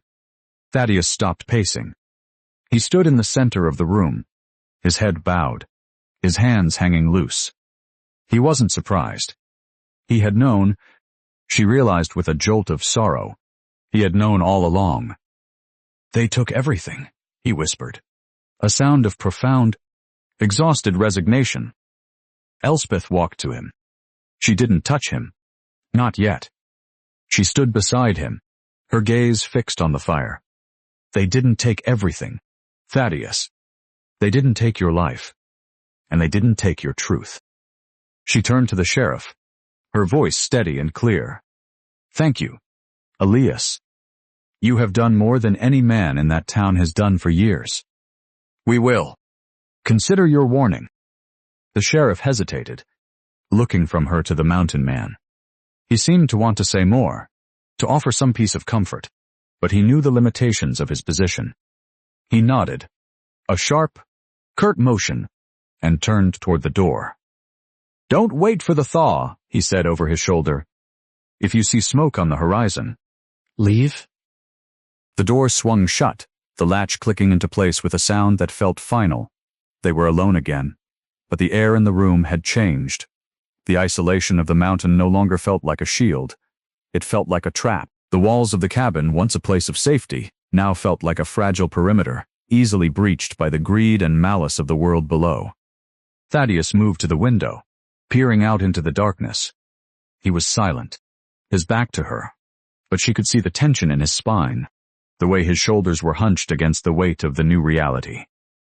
"We should go," she said, her voice soft. "If he's right, if they're coming." "They aren't coming tonight?" Thaddeus replied, his voice rough. "The pass is snowed in. It will be weeks before they can reach the high ridges." He turned to look at her, his amber eyes searching her face. "You heard him? If you leave now, you could make it back to the valley before the heavy drifts set in. You could be safe. You could find a life that isn't lived in the shadows of a hunted man." Elspeth didn't hesitate. She walked toward him, crossing the distance until she stood directly in front of him. She reached out, her hands finding the worn, thick fabric of his shirt. She didn't look down. She looked him directly in the eyes. "I am not leaving you, Thaddeus," she said, her voice ringing with an absolute, uncompromising resolve. "I didn't survive the winter to run away when the spring finally decides to show its face. If they want this land, if they want to fight, they can come, but they will have to go through both of us." Thaddeus looked at her, his expression a mixture of disbelief and a raw, burgeoning awe. He searched her face, looking for the fear, the hesitation, the fragility he had used as a reason to keep her at a distance.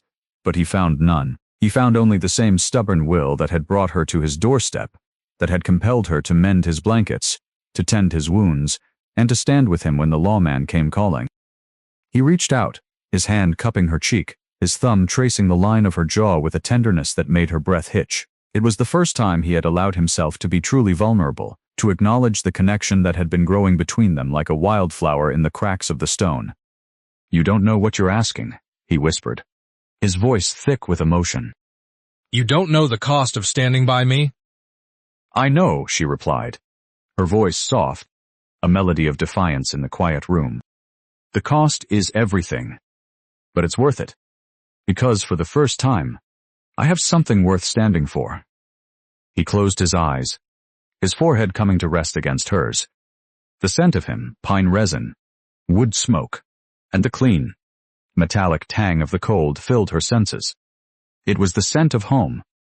It was the scent of a man who had been lost, and who was finally, painfully, being found.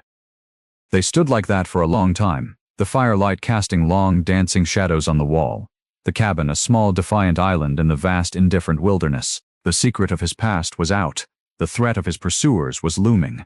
But in the heart of the storm, they had found a truth that was stronger than any lie.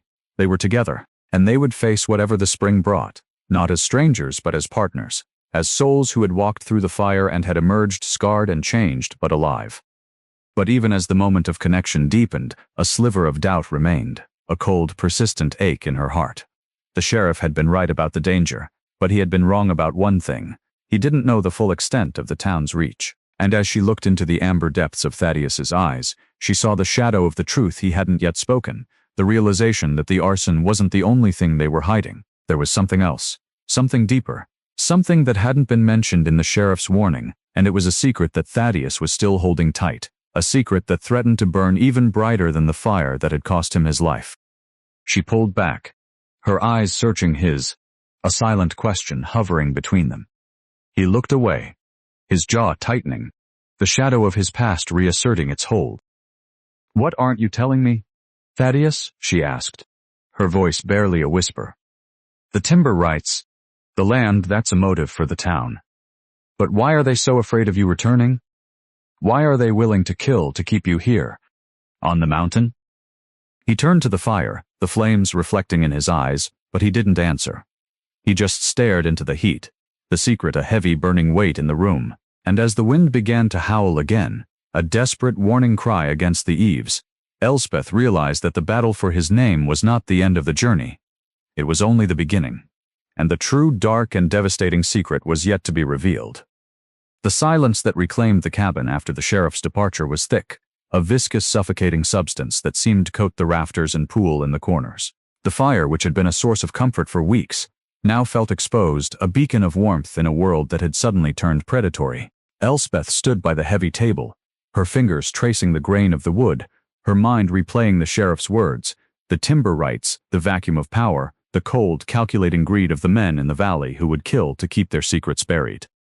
Thaddeus remained by the window, his silhouette a jagged, dark interruption against the faint, shimmering blue of the moonlit snow. He was motionless, watching the tree line with the intensity of a wolf guarding a den. The sheriff had brought the world to their doorstep, and in doing so he had stripped away the thin, beautiful illusion that they were untouchable in their high-altitude sanctuary. Elspeth moved toward the hearth, the rough wool of her skirt brushing against the floorboards. She began to clear the remnants of their tea, her movements steady, an anchor of domestic normalcy in the rising tide of uncertainty. Every clink of the tin mug against the stone felt like a thunderclap. "They won't come tonight," she whispered, her voice barely audible, a soft vibration against the tension. He didn't turn. "They don't have to come tonight to be a threat. They are already here, in the anticipation, in the way the wind sounds different now." His voice was a low, gravelly rasp, stripped of its protective detachment. He turned then, the firelight catching the hollows beneath his cheekbones, the silver dusting in his beard. He looked older, the burden of the past few minutes settling onto his broad shoulders like a physical weight. He walked toward her, his movements heavy, and stopped just beyond the reach of the hearth's glow. "You should go," he repeated, though the demand lacked its former edge. It was a plea, thinly veiled as a command. The sheriff was right. If they are planning to move, I cannot protect you and watch the pass. I am one man. They are a council of wolves. Elspeth stopped her work, placing the mug firmly on the table. She looked at him, her violet-gray eyes clear, unwavering. "You were one man before I arrived. You were a man who had accepted his own execution. But you aren't one man anymore. You are a man with a witness, and you are a man with a reason to fight." She took a step closer, closing the distance between them. The air between them hummed, a magnetic, dangerous charge that had nothing to do with the looming threat outside. "If they want to take this land, if they want to bury you, then let them try. I am not leaving. I am not running to a valley that sold its soul to men like that." Thaddeus stared at her, his amber eyes searching her face, looking for the trace of doubt or fear that he expected to find in a woman of her standing. But he found only the steely resolve of someone who had discovered that survival was not enough, that living, truly living, required a stand. He reached out, his hand hesitating before he cupped her face. His skin was warm, his thumb tracing the line of her cheek, a touch so gentle it felt like a benediction. "You are a fool," he murmured, his voice thick with an emotion he hadn't yet named. "A beautiful, stubborn fool." "Then I'm a fool who is staying," she replied, a faint, sad smile touching her lips. He pulled her closer, his arms wrapping around her with a fierce, possessive intensity. For a moment the world outside, the town, the council, the greed, the cold, ceased to exist. There was only the heat of his body, the steady, rhythmic pounding of his heart against her chest, and the terrifying, beautiful realization that she had tethered her life to his. "There is more," he confessed into the soft hair near her temple, his voice a jagged, low vibration. "The sheriff spoke of the timber, and he was right. They stole the land. But that is not why they want me dead. Not entirely." Elspeth pulled back, looking up at him, her breath hitching. "What is it?" "Then?" He let out a long, shuddering breath and walked to the wall near the back of the cabin. He reached behind a loose log, pulling out a heavy iron key, then moved to a small hidden floorboard beneath the bed of furs. He pried it open with the blade of his knife, revealing a small, velvet-lined box. He opened it, pulling out a faded, hand-drawn map, a map of the mountain, marked with symbols she didn't recognize. When the fire took the storehouse, he began, his eyes fixed on the paper. It didn't just take the building, it exposed something in the earth, a seam, a vein of silver, deeper than anything they've found in the valley. My brother found it weeks before the fire. He wanted to use it to rebuild our lives, to leave the town, to start over. He told the council, the men who run the town now. He trusted them. He looked up, his eyes dark with the memory of the betrayal. They didn't just burn the storehouse to cover their tracks. They burned it to keep the location of that vein a secret. If I return, if I talk, if I show anyone what I know, the value of their holdings drops, the truth of how they got their wealth is revealed. It is not just about the arson. It is about the greed that fueled it. Elspeth stared at the map. The lines and symbols a testament to a fortune that had cost two brothers their lives. They are protecting a fortune. They are protecting a legacy built on blood, he corrected, his voice hardening. They will kill me to ensure no one ever looks at these maps. And now, they will kill anyone who knows they exist. He folded the map, his movements tight, controlled. "You are in danger?" Elspeth. Not just because of the town's pride, but because of their greed. They are not coming to settle a grudge. They are coming to erase the evidence. Elspeth felt the cold creeping back into her veins. But it was not the cold of the mountain. It was the cold of a calculated, lethal reality. They weren't just fighting a mob, they were fighting a machine. A system that would crush anything in its path to protect its coffers. "Then we don't wait for them to come to us," she said. Her voice sharp, a new, jagged edge appearing in her tone. "If they are coming to destroy the evidence, we make sure the evidence is somewhere they cannot reach.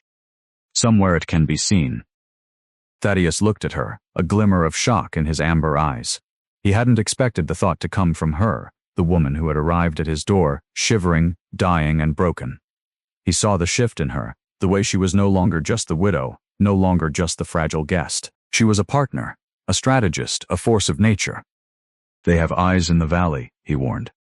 "If we move, they will know." "Then we move where they cannot see," she countered, walking to the table, her mind racing. "We have the mountain. We have the terrain. You know these slopes better than any man in that town. We don't hide, we lead them. We make them chase us until they are tired, until they are vulnerable, and until the mountain itself makes the decision for them." He watched her, a slow, grim smile spreading across his face, a look of such profound respect that it warmed her more than the fire. He saw in her the same resilience he had carried for years, but sharpened, focused, and directed toward a common enemy. "You have a plan," he observed, his voice a low, intrigued rumble. "I have a thought," she corrected. "But I need you to show me the terrain. I need to know every cave, every pass, every ridge they cannot navigate. If we are going to survive, we need to know the mountain better than they do." The next few hours were spent in a whirlwind of preparation. The domesticity of the cabin was replaced by the cold, methodical work of survival. They packed rations, sharpened tools, and Thaddeus walked her through the map, his large, calloused fingers tracing the jagged lines of the peaks, explaining the nuances of the terrain, where the snow was thin, where the rock was unstable, where the mountain could be turned into a weapon. As the night wore on, the air in the cabin shifted. They were no longer two people waiting for an end. They were two people building the beginning of a defense. The fear was still there, a constant, low-level hum in the background, but it was channeled, focused into action. They worked side by side, their movements synchronized, the silence between them no longer heavy, but filled with the intent of their shared purpose. Elspeth found herself watching him, the way his brow furrowed in concentration, the way his hands moved with such fluid, lethal grace, and felt a surge of pride that was both terrifying and absolute. She wasn't just falling for the man. She was falling for the fight, for the strength he had hidden away, and for the way he looked at her now, not as a burden, but as an equal. In the early hours of the morning, as the first gray light began to touch the tips of the pines, Thaddeus stopped. He laid the map aside and looked at her, his expression soft, almost vulnerable. "You don't have to do this," he said, his voice quiet. "You could walk away. You could head east, toward the lower timberline. They wouldn't look for you there." "I told you," she whispered, stepping into his space, her hands finding his chest, the solid, unyielding wall of him. "I am not going anywhere. We are in this together. Thaddeus," until the truth is told. He caught her hands, his grip firm, and leaned down, his forehead resting against hers. "Then we begin." He moved to the door, checking the lock, his eyes scanning the horizon. He was the guardian again, the mountain man, but his posture was different, lighter, more alert, more alive. He turned to her, his gaze intense. "There is one more thing," he muttered, his voice dropping. "The vein of silver. It is not just in the rock. There is a logbook. My brother kept a ledger of everything they took, every man who was involved. It is not here." Elspeth's heart skipped a beat. "Where is it?" "It is in the old mine, at the base of the ridge. The mine, they said, was destroyed in the fire. It is still there, beneath the rubble. If we can get to it, if we can bring it out. We can destroy them," she finished, the implications of his words washing over her. "Yes," he replied, his gaze darkening. "But the mine is guarded. They know it's there. They had been watching it for years. The revelation of the ledger turned their survival into a crusade. It wasn't just about escaping the mountain, it was about reclaiming the truth. As the morning light hit the cabin, the world outside looked different, less like a prison, and more like a battlefield. But as Thaddeus went to gather his gear, Elspeth noticed something out of the corner of her eye. Tucked beneath the edge of the rug near the door, a small, dark object caught the light. She walked over, kneeling, and pulled it out. It was a locket, a silver, tarnished thing with a small, engraved initials on the back. She had never seen it before, but as she pried it open, her breath caught in her throat. Inside was a lock of hair and a small, delicate portrait, not of his brother and not of him. It was a woman with dark, soulful eyes and a smile that looked haunted, even in the painted ink. She turned the locket over, the metal cold against her palm. She heard Thaddeus behind her, his footsteps stopping abruptly. She felt the sudden, sharp shift in the air, the way his presence transformed from a protective anchor to something else, something wounded, something defensive. She stood, the locket held loosely in her hand, and turned to face him. His eyes were wide, fixed on the object in her grasp, his face pale beneath the beard. The secret was not just the silver, it was not just the arson. There was something else, something deeply personal, something that connected him to the woman in the locket. And as he looked at her with a mixture of fear and sorrow, Elspeth realized that the fight was more personal, more painful, and more dangerous than she could have ever imagined. "Who is she?" she whispered, the silence in the cabin suddenly ringing with the weight of a truth that was about to shatter everything she thought she knew. Thaddeus didn't answer. He just looked at the locket, the mask of the mountain man, finally, completely falling away to reveal the broken, grieving boy he had been so long ago. And as he reached out, his hand trembling, to take the locket from her, the heavy metallic sound of a cocked rifle echoed from just outside the door, a sound that cut through the silence like a gunshot, announcing that their time had finally irrevocably run out. The sound was metallic and absolute, a chilling click that sheared through the cabin's warmth like a blade of ice. Thaddeus didn't hesitate. His massive form lunged, a blur of motion, slamming Elspeth to the floor behind the heavy oak-topped table just as a bullet splintered the wooden doorframe where he had stood only a heartbeat before. Wood chips sprayed into the room, a jagged rain of debris, and the sharp, acrid scent of gunpowder instantly fouled the air, chasing away the comforting aroma of pine resin and wood smoke. Elspeth's breath hitched, her lungs burning, her hands scrambling for purchase on the rough-hewn floor. Beside her, Thaddeus was already moving, his rifle and old heavy Winchester in his grasp. He didn't look back. His face was a mask of cold, hard focus. The vulnerability of a moment ago vanished, replaced by the instinctual, predatory rhythm of a man who had been hunted before. "Stay down," he breathed. The command a low, gravelly vibration against the chaos. He crept toward the wall, his movements fluid, silent as a shadow. Outside, a voice, hollow and cold, carried on the rising wind, called out, "We know you're in there, Thaddeus. There's nowhere to run. The pass is closed and the ridge is watched. Come out with the ledger and maybe we'll talk about a clean end." The threat hung in the air, weighted with a malice that the cold could not touch. Thaddeus pressed his back against the wall, his jaw tight, his amber eyes darting toward the window, a small, frost-crusted aperture that offered only a narrow view of the darkening tree line. He looked at Elspeth, his gaze softening for the briefest fraction of a second, an unspoken apology for the danger he had brought to her doorstep, before he turned his attention back to the door. He didn't fire back. He simply waited, his breathing slow, steady, and terrifyingly calm. He was waiting for them to make a mistake, waiting for the impatience of greed to override the caution of the kill. "They have the map," Elspeth whispered, her voice barely a tremor in the stillness. "They know we have the map, and now they know about the ledger. They aren't just here to kill you. They're here to erase everything." He nodded, a sharp, singular movement. He reached into his coat and produced a small, leather pouch, tossing it toward her. "Take this. It's the map. If the cabin falls, You go through the cellar hatch? there is a tunnel that leads to the North Ravine. Do not look back. Do not stop for me." "I'm not leaving you," she insisted, her voice gaining strength. "If they get you, they have leverage," he snarled, the sound of his rage barely contained. "Do not let them turn you into a tool against me." Go. Before she could protest, a second shot rang out, this one shattering the glass of the window. Shards rained down, glittering like diamonds in the firelight.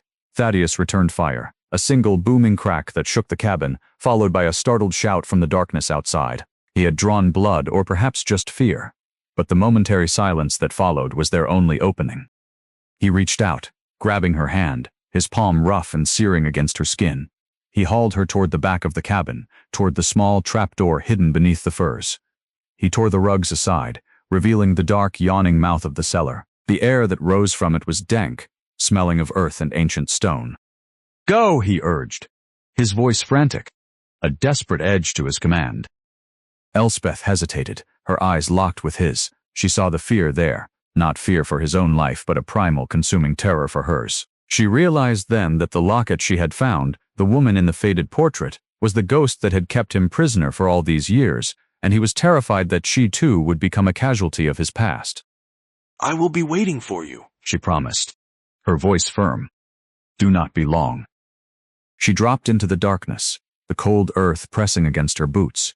She didn't wait. She moved, her hands feeling along the damp, moss-slicked walls of the tunnel, her heart hammering against her ribs like a trapped bird. Behind her, she heard the cabin door splinter, the sound of wood giving way to the intrusion, and the muffled, angry shouts of men who had waited too long for their prize. She scrambled through the narrow, suffocating space, the tunnel leading her away from the cabin, toward the base of the ridge. The air grew thinner, colder, and the faint, muffled sounds of struggle faded into the distance. She burst out into the night, the freezing wind hitting her face like a physical blow. She was in the ravine, a deep, shadowed cut in the mountain, the trees above swaying like skeletal fingers against the moonlight. She stopped, gasping for air, her hands clutching the leather pouch to her chest. She listened, straining to hear any sign of him, any sound of escape. But there was only the wind, a lonely, wailing thing, and the distant, ominous crack of a rifle. She turned to go back, to find him, to face the ghosts at his side, but a sudden, blinding flash of light erupted from the cabin, a flicker, then a roar, and then the sound of the structure groaning, the beams protesting as the fire caught the dry, frozen timber. The cabin was burning. The sight stole her breath. It was a pyre of his past, the beacon of their shared existence being consumed by the very greed that had driven him to the mountain. Tears pricked her eyes, hot and stinging in the sub-zero air. He was in there, or he was fleeing, but the sanctuary, the place where they had learned to be more than ghosts, was gone. She started running, her feet slipping on the ice, her breath coming in ragged, painful gasps. She had to find him. She had to know he had survived the flames. The mountain was vast, a labyrinth of snow and shadow, and she was a woman who had been called frail, a woman who had been discarded by the valley. But as she climbed, she felt the mountain's cold fury urging her on. She was no longer afraid of the frost. She was no longer afraid of the dark. She was afraid only of a world without the giant who had taught her how to stand. She scrambled up the ridge, the ascent punishing, the air turning thin and jagged in her lungs. She reached the summit, a windswept plateau that offered a view of the entire basin. Below the cabin was a skeleton of glowing embers, a dying heart in the vast expanse of white, and there, near the tree line, a dark figure was moving, a silhouette against the snow, running with a limping, uneven stride. Thaddeus. He was alive. The relief washed over her, a wave so powerful it made her knees buckle. She watched him, his form straining against the incline, his movements sluggish. He was wounded. She realized his arm trailing, his body leaning away from the pain. He was heading toward the old mine, the place where the ledger was hidden, the place where the truth lay buried. She began to descend, her movements rapid, reckless. She had to reach him. She had to be the one to hold the truth, the one to share the burden. But as she moved, the sky turned a deep, bruising indigo, and the wind began to howl, a rising, rhythmic shriek that signaled the arrival of a true storm. Not a mere squall, but the kind of gale that swallowed ridges and erased paths. The snow began to fall, fine and hard, turning the world into a spinning, blinding void. She lost sight of him. The tree line, the ridge, the valley, all of it vanished, swallowed by the white fury. She pushed forward, her hands shielding her eyes, her heart pounding a frantic, uneven rhythm. "Thaddeus," she screamed, the name lost in the roar of the wind. There was no answer, only the mountain, the storm, and the terrifying empty silence of the wilderness. She was alone, trapped in the eye of the fury, with nothing but a map and a desperate burning need to survive. She kept moving, one step, then another, the cold seeping into her clothes, the fatigue settling into her bones. She remembered his words, do not look back, do not stop for me, but he hadn't known the storm would come. He hadn't known that the mountain would turn against them both. She kept her head down, her mind a focused, burning point of intent. She had to reach the mine. She had to find him. She had to survive long enough to tell him the truth. She had realized that the locket, the woman, the ledger, they were just parts of a man, and she loved the whole, fractured and beautiful entirety of him. The storm intensified, the temperature dropping with a brutal, sickening speed. She felt her extremities go numb, the familiar, treacherous pull of the cold, beckoning her to stop, to lie down, to let the sleep take her. The darkness began to crowd the edges of her vision, the stars hidden behind the curtain of the gale. She forced herself to think of him, the way he had looked at her in the firelight, the way he had held her hands, the way he had finally, after years of silence, allowed himself to be seen. He was out there, in the white, fighting his own ghosts, and he would not survive if she gave up now. She was his witness, and he was her strength. She found a shallow overhang, a gap in the rock face that offered a sliver of protection from the wind. She crawled inside, her body shaking with tremors, the cold a physical weight. She curled into a ball, the leather pouch pressed against her chest, the map a silent, guiding presence. As she drifted, the wind a constant, maddening roar in her ears, she thought of the cabin, the burning, and the locket. She thought of the woman in the portrait, the smile, the haunted eyes. Was that his sister? A lost love? A ghost he had been trying to protect by hiding himself away. It didn't matter. Not anymore. The truth was not in the past. It was in the present, in the struggle, in the bond they had forged in the heart of the mountain. She closed her eyes, the cold fading into a distant, muted hum, and waited for the storm to break, waited for the dawn, and waited for the man who ruled the peaks to find his way back to her. The night wore on, a long, agonizing bridge of darkness. She didn't know how much time had passed, hours, days, or an eternity of frozen solitude. But as the first hint of gray light began to pierce the veil of the storm, she heard a sound. It wasn't the wind, it wasn't the shifting of the ice. It was a rhythmic, heavy thud, the crunch of a boot in deep snow, the slow, deliberate pace of a man who was fighting the earth itself. She lifted her head, her breath catching in her throat. A shadow was moving through the white, a dark, hulking shape, fighting against the gale, his shoulders broad and hunched, his movements slow, labored, but persistent. He was coming toward the overhang. He stopped, his hand gripping the edge of the rock, his body swaying with exhaustion. He looked up, his face gaunt, his eyes hollow, but as he saw her, the transformation was immediate. The hollow look vanished, replaced by a raw, desperate, and overwhelming relief. He didn't speak. He didn't have to. He reached out, his hand trembling, and she scrambled toward him, her hands finding his, their skin meeting in a rush of heat that felt like a miracle. He pulled her from the overhang, his grip like iron, his entire being focused on her survival. He didn't pull her into the storm, he pulled her into himself, his arms wrapping around her, shielding her from the biting wind. He held her there, his chest heaving, his breath a ragged, warm rhythm against her neck. She had never known such safety, such absolute, terrifyingly beautiful belonging. I thought, he rasped, his voice a broken, jagged sound. I thought you were gone. I'm here, she whispered, her hands clutching the back of his coat, her face buried against his chest. I am here, and I am not leaving. He didn't pull away. He just held her, the storm raging around them, the mountain screaming its defiance, but they were a world apart. A world of two, bound by the ice, the truth, and the quiet, fierce pulse of a love that had survived the fire and the winter.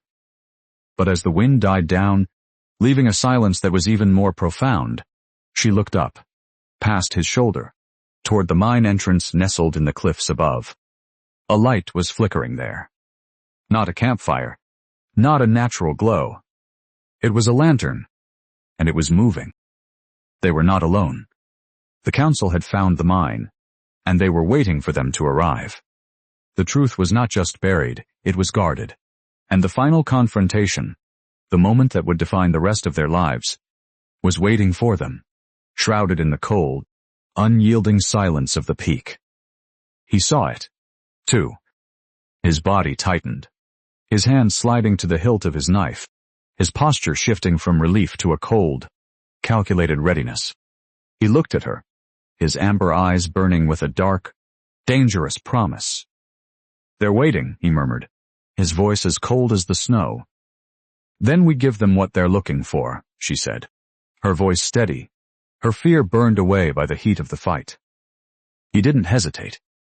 He took her hand, his grip firm, and together, they stepped out into the light. Two survivors against the world, ready to face the ghosts of the past and the greed of the future, on the edge of the mountain that had claimed them both. The mountain did not offer passage, only a test of resolve. The storm had left the slopes draped in a treacherous, shifting shroud of powder, hiding the jagged teeth of the scree and the deep, hungry fissures that could swallow a man whole. Thaddeus moved with a heavy, pained rhythm, his arm, the one she had bandaged, clamped tightly against his ribs. Every step he took was a negotiation with the earth, a silent compact of grit and necessity. Elspeth followed, her boots finding the deep prints of his wake, her hands clutching the leather pouch that held the map as if it were a talisman. She was cold, a biting, deep-seated cold that sought to turn her blood to slush, but the fear she had felt back at the cabin had been transmuted. It was no longer a frantic, paralyzing thing. It was a fuel. She watched the way he leaned into the wind, the way his massive shoulders were hunched, not in surrender, but in a perpetual state of defense. He was protecting her even now, even when the mountain threatened to break him. "Stay close," he hissed, the words snatched away by the gale. He stopped, casting a glance over his shoulder. His amber eyes were alight with a dark, weary fire, searching her face for the fatigue he expected to find. "The mine is just past the ridge. If they are watching, they will be there." "I'm not stopping," she replied, her voice firm, a stark contrast to the rattling wind. She stepped up beside him, her shoulder brushing his heavy coat. "We go together, or we do not go at all." He looked at her, and for a heartbeat, the mask of the stoic mountain man flickered. He reached out, his hand rough, calloused, and trembling slightly, brushing the stray frost-tipped locks from her brow. It was a gesture of such profound, quiet intimacy that it made the howling wind seem distant, a mere backdrop to the sudden thunderous beating of her heart. "You have become the mountain." "Elspeth," he murmured, his voice a low, gravelly vibration. Hard, unyielding, and impossible to tame. "I am merely surviving," she whispered. "No," he disagreed, his gaze dropping to the pouch she clutched. "You're thriving. And that is what terrifies them. They expected you to wither. They expected the winter to be the end of you, and they expected me to bury you in the drifts. They did not expect us to survive the fire." He turned back to the slope, his movements deliberate. They climbed, the air growing thinner, the pressure in her ears a constant throbbing hum. As they reached the crest of the ridge, the world opened up, a vast cratered basin where the old mine entrance lay, a dark, gaping wound in the side of the cliff. Two lanterns flickered near the mouth of the tunnel, orange dots of defiance against the expansive, icy blue of the night. Three men stood around a makeshift fire, their silhouettes jerky and nervous, their voices carried on the wind, a discordant, jagged sound of men who were out of their depth, driven by greed and the promise of a payoff. "They are anxious," Thaddeus noted, his voice a flat, dead sound. He dropped to his knees, pulling her down into the snow beside him. "Greed makes men reckless. Fear makes them careless." "How do we get past them?" she asked, her eyes fixed on the entrance. "We don't," he replied, his hand instinctively seeking the hilt of his knife. "We draw them out. The tunnel is narrow, but the ledge is wide. If I can lure them away from the fire." "No," Elspeth cut in, a sudden, sharp realization dawning. "They aren't just guarding it. They're waiting for us to come to them. They know you, Thaddeus. They know you won't leave the ledger behind. They're using it as bait. He looked at her, his expression hardening. Then I will take the bait. And what if I am the bait? She countered, her voice dropping, a dangerous, calculated calmness taking hold of her. They don't expect me to be here. They expect the widow to be a ghost in the wind. If I approach from the south ridge, I can create a distraction, a noise, a threat. They will move to investigate. You take the tunnel. Thaddeus gripped her arm, his fingers digging into the wool of her coat. No. I will not put you in their line of sight. I will not lose you to them. You're already losing me to the cold, she reasoned, her eyes locking onto his. If we don't act, we both die on this ridge. And then the ledger, the silver, the truth, it all stays buried. Is that what you want? For them to win? The argument hung between them, a desperate, frantic negotiation. Thaddeus was a man defined by his solitude, his self-imposed exile, and his obsessive need to protect the few things he held dear. The idea of using her, of exposing her to the men who had stolen his life, was anathema to him, but he looked at the mine, then at the lanterns, and he knew she was right.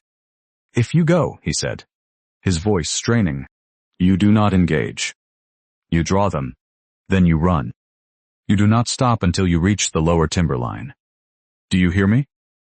I hear you, she promised, though the vow felt like a hollow thing. And Elspeth, he added, his voice dropping, a raw, vulnerable edge to it. He leaned in, his forehead resting against hers. The scent of him, wood smoke, pine, and the clean metallic tang of the cold filled her senses. If anything happens, if I do not come out, you take the map, you take the ledger, and you never look back. Do not live for the truth. Live for yourself. The words shattered the remaining armor around her heart. She realized then that his obsession with the past, his need to expose the council, it wasn't for his own sake. It was for the promise he had made to his brother, the weight of a debt he had been paying for years. I am not living for the truth, she breathed, her hands finding the thick, coarse beard that framed his face. I am living for us. She pulled away before he could argue, before he could see the tears that threatened to spill, and moved toward the south ridge. She didn't look back. She couldn't, if she saw him, the giant, the haunted man who had learned to love in the shadow of a winter that was meant to kill them. She would never find the strength to leave his side. She moved with a silent, feline grace, her steps light on the crust of the snow. She reached the southern flank of the mine, the wind wailing in her ears, the lanterns flickering in the distance. She picked up a heavy, jagged rock, her fingers numb, and hurled it toward the pile of debris at the base of the cliff. The sound was a hollow, resonant crash, a jarring disruption in the silence of the night. The men by the fire froze. They looked toward the sound, their shadows elongating as they shifted, moving toward the southern slope. They were agitated, their voices raised in a chorus of curses and confusion. What was that? Someone's out there, over by the south ridge. Spread out. If he's got the map, he won't be far. Thaddeus moved. He was a wraith, a shadow detaching itself from the mountain.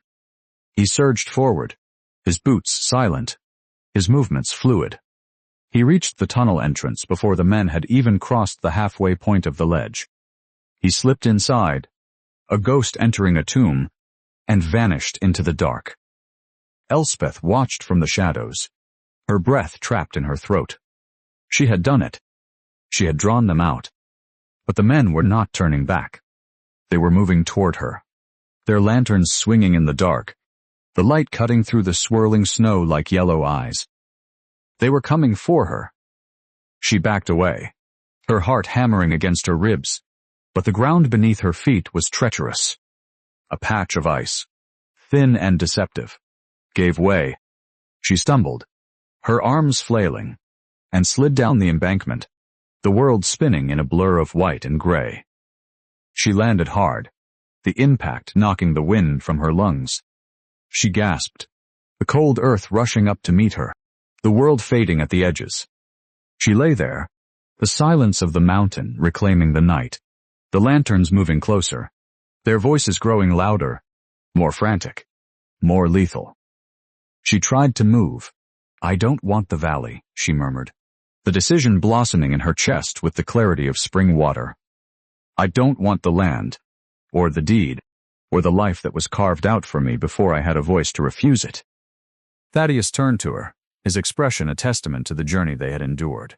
The hard lines of his face had softened, the predatory vigilance of the mountain man giving way to the steady, calm gaze of a man who was no longer running. He took the key from her, turning it over in his large, calloused palm. With a deliberate motion, he walked to the edge of the ridge and tossed the iron key into the deep, trackless ravine below.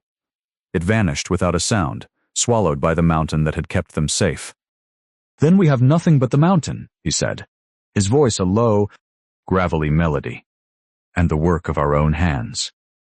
They returned to the ruins of the cabin not as exiles, but as builders. The spring thaw was a frantic, glorious season of life. The creek that had been a frozen scar roared with the melt of the glaciers, and the air was thick with the scent of wet earth and budding pine. The rebuilding was a labor of love that transcended the necessity of shelter. They didn't just stack logs, they shaped a life. Every beam set was a conversation. Every hearthstone placed was a promise. Thaddeus was no longer the silent, withdrawn giant. He was present in the way he watched her, in the way he hummed a low, tuneless melody while he worked, in the way he sought her presence in the small, quiet moments of the day. She, in turn, was no longer the frail widow of the valley. Her hands, once soft and prone to shivering, were now calloused and steady. She learned the rhythms of the mountain, when the elk moved, how the weather turned, and how to hold her own in the face of the wild. She was a woman of the peaks, and she wore her strength like a mantle.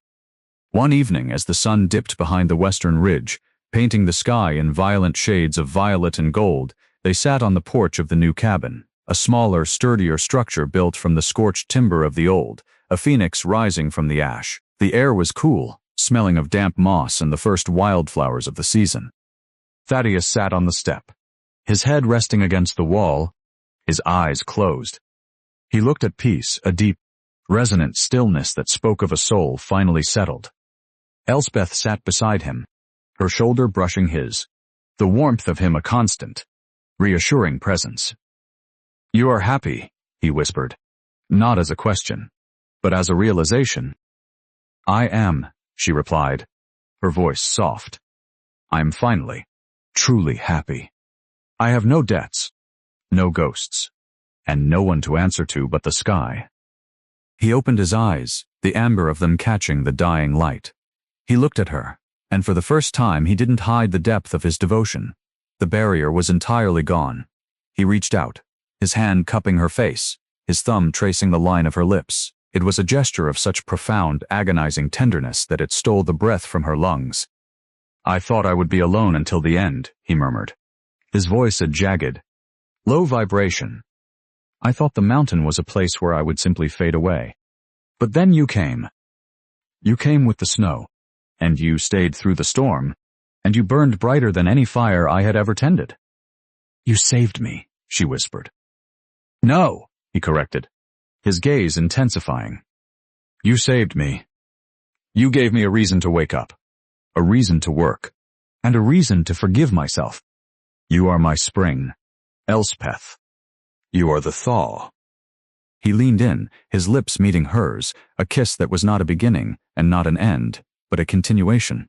It was a kiss of shared winters and anticipated summers, a kiss that tasted of the mountain's enduring truth. There were no ghosts in the wind, no echoes of the valley, and no threats in the dark. There was only the heat of their shared lives, the solidity of the home they had built, and the quiet, magnificent realization that they had not just survived the winter, they had outlived it.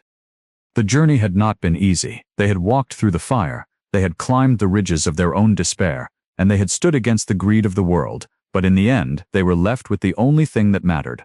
They were left with each other. They had found a place where they could be themselves, a place where the air was clean, the silence was a companion, and the future was a vast, open expanse waiting to be filled with the sound of their own laughter.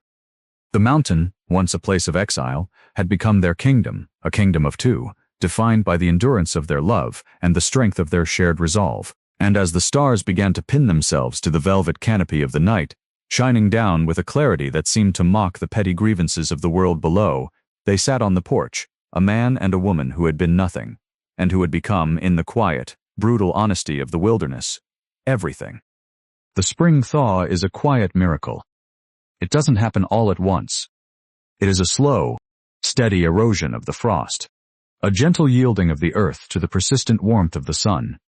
It reminds us that no matter how long the winter, no matter how deep the cold, the season of life always returns. Our story, like the thaw, was a slow, agonizing, and beautiful emergence from the dark. We often fear the winter in our own lives, the seasons of grief, the periods of isolation, the times when we feel like ghosts drifting through a world that doesn't seem to have a place for us. We build our cabins of solitude, we seal the gaps with the moss of our own defenses, and we wait, hoping that the storm will pass without shattering the structure of our souls. But the lesson of the mountain is not in the survival of the storm. It is in the willingness to open the door when the spring finally arrives. It is in the courage to let the warmth in, to trust in the possibility of a new beginning, and to realize that the person standing on the other side of the fire might be the very soul we were waiting for all along. Love is not a refuge from the storm. It is the strength to stand in it. It is not the absence of ghosts. It is the presence of a truth that is stronger than any shadow. When we finally truly see one another, past the defenses, past the scandals, past the scars of our own histories, we discover that we are not just surviving, we are beginning. And that beginning, fragile and precious as a wildflower in the melting snow, is the most beautiful thing we will ever hold. The mountain remains. The stars still watch, cold and indifferent. But down here, in the cabin that rose from the ash, the fire is burning. The season of the winter is gone, and in its place, the long, glorious days of the thaw are stretching out before us, endless and bright. This story is a work of fiction. Names, characters, businesses, places, events, locales, and incidents are either the products of the author's imagination or used in a fictitious manner. Any resemblance to actual persons, living or dead, or actual events is purely coincidental. The content provided is for entertainment purposes only.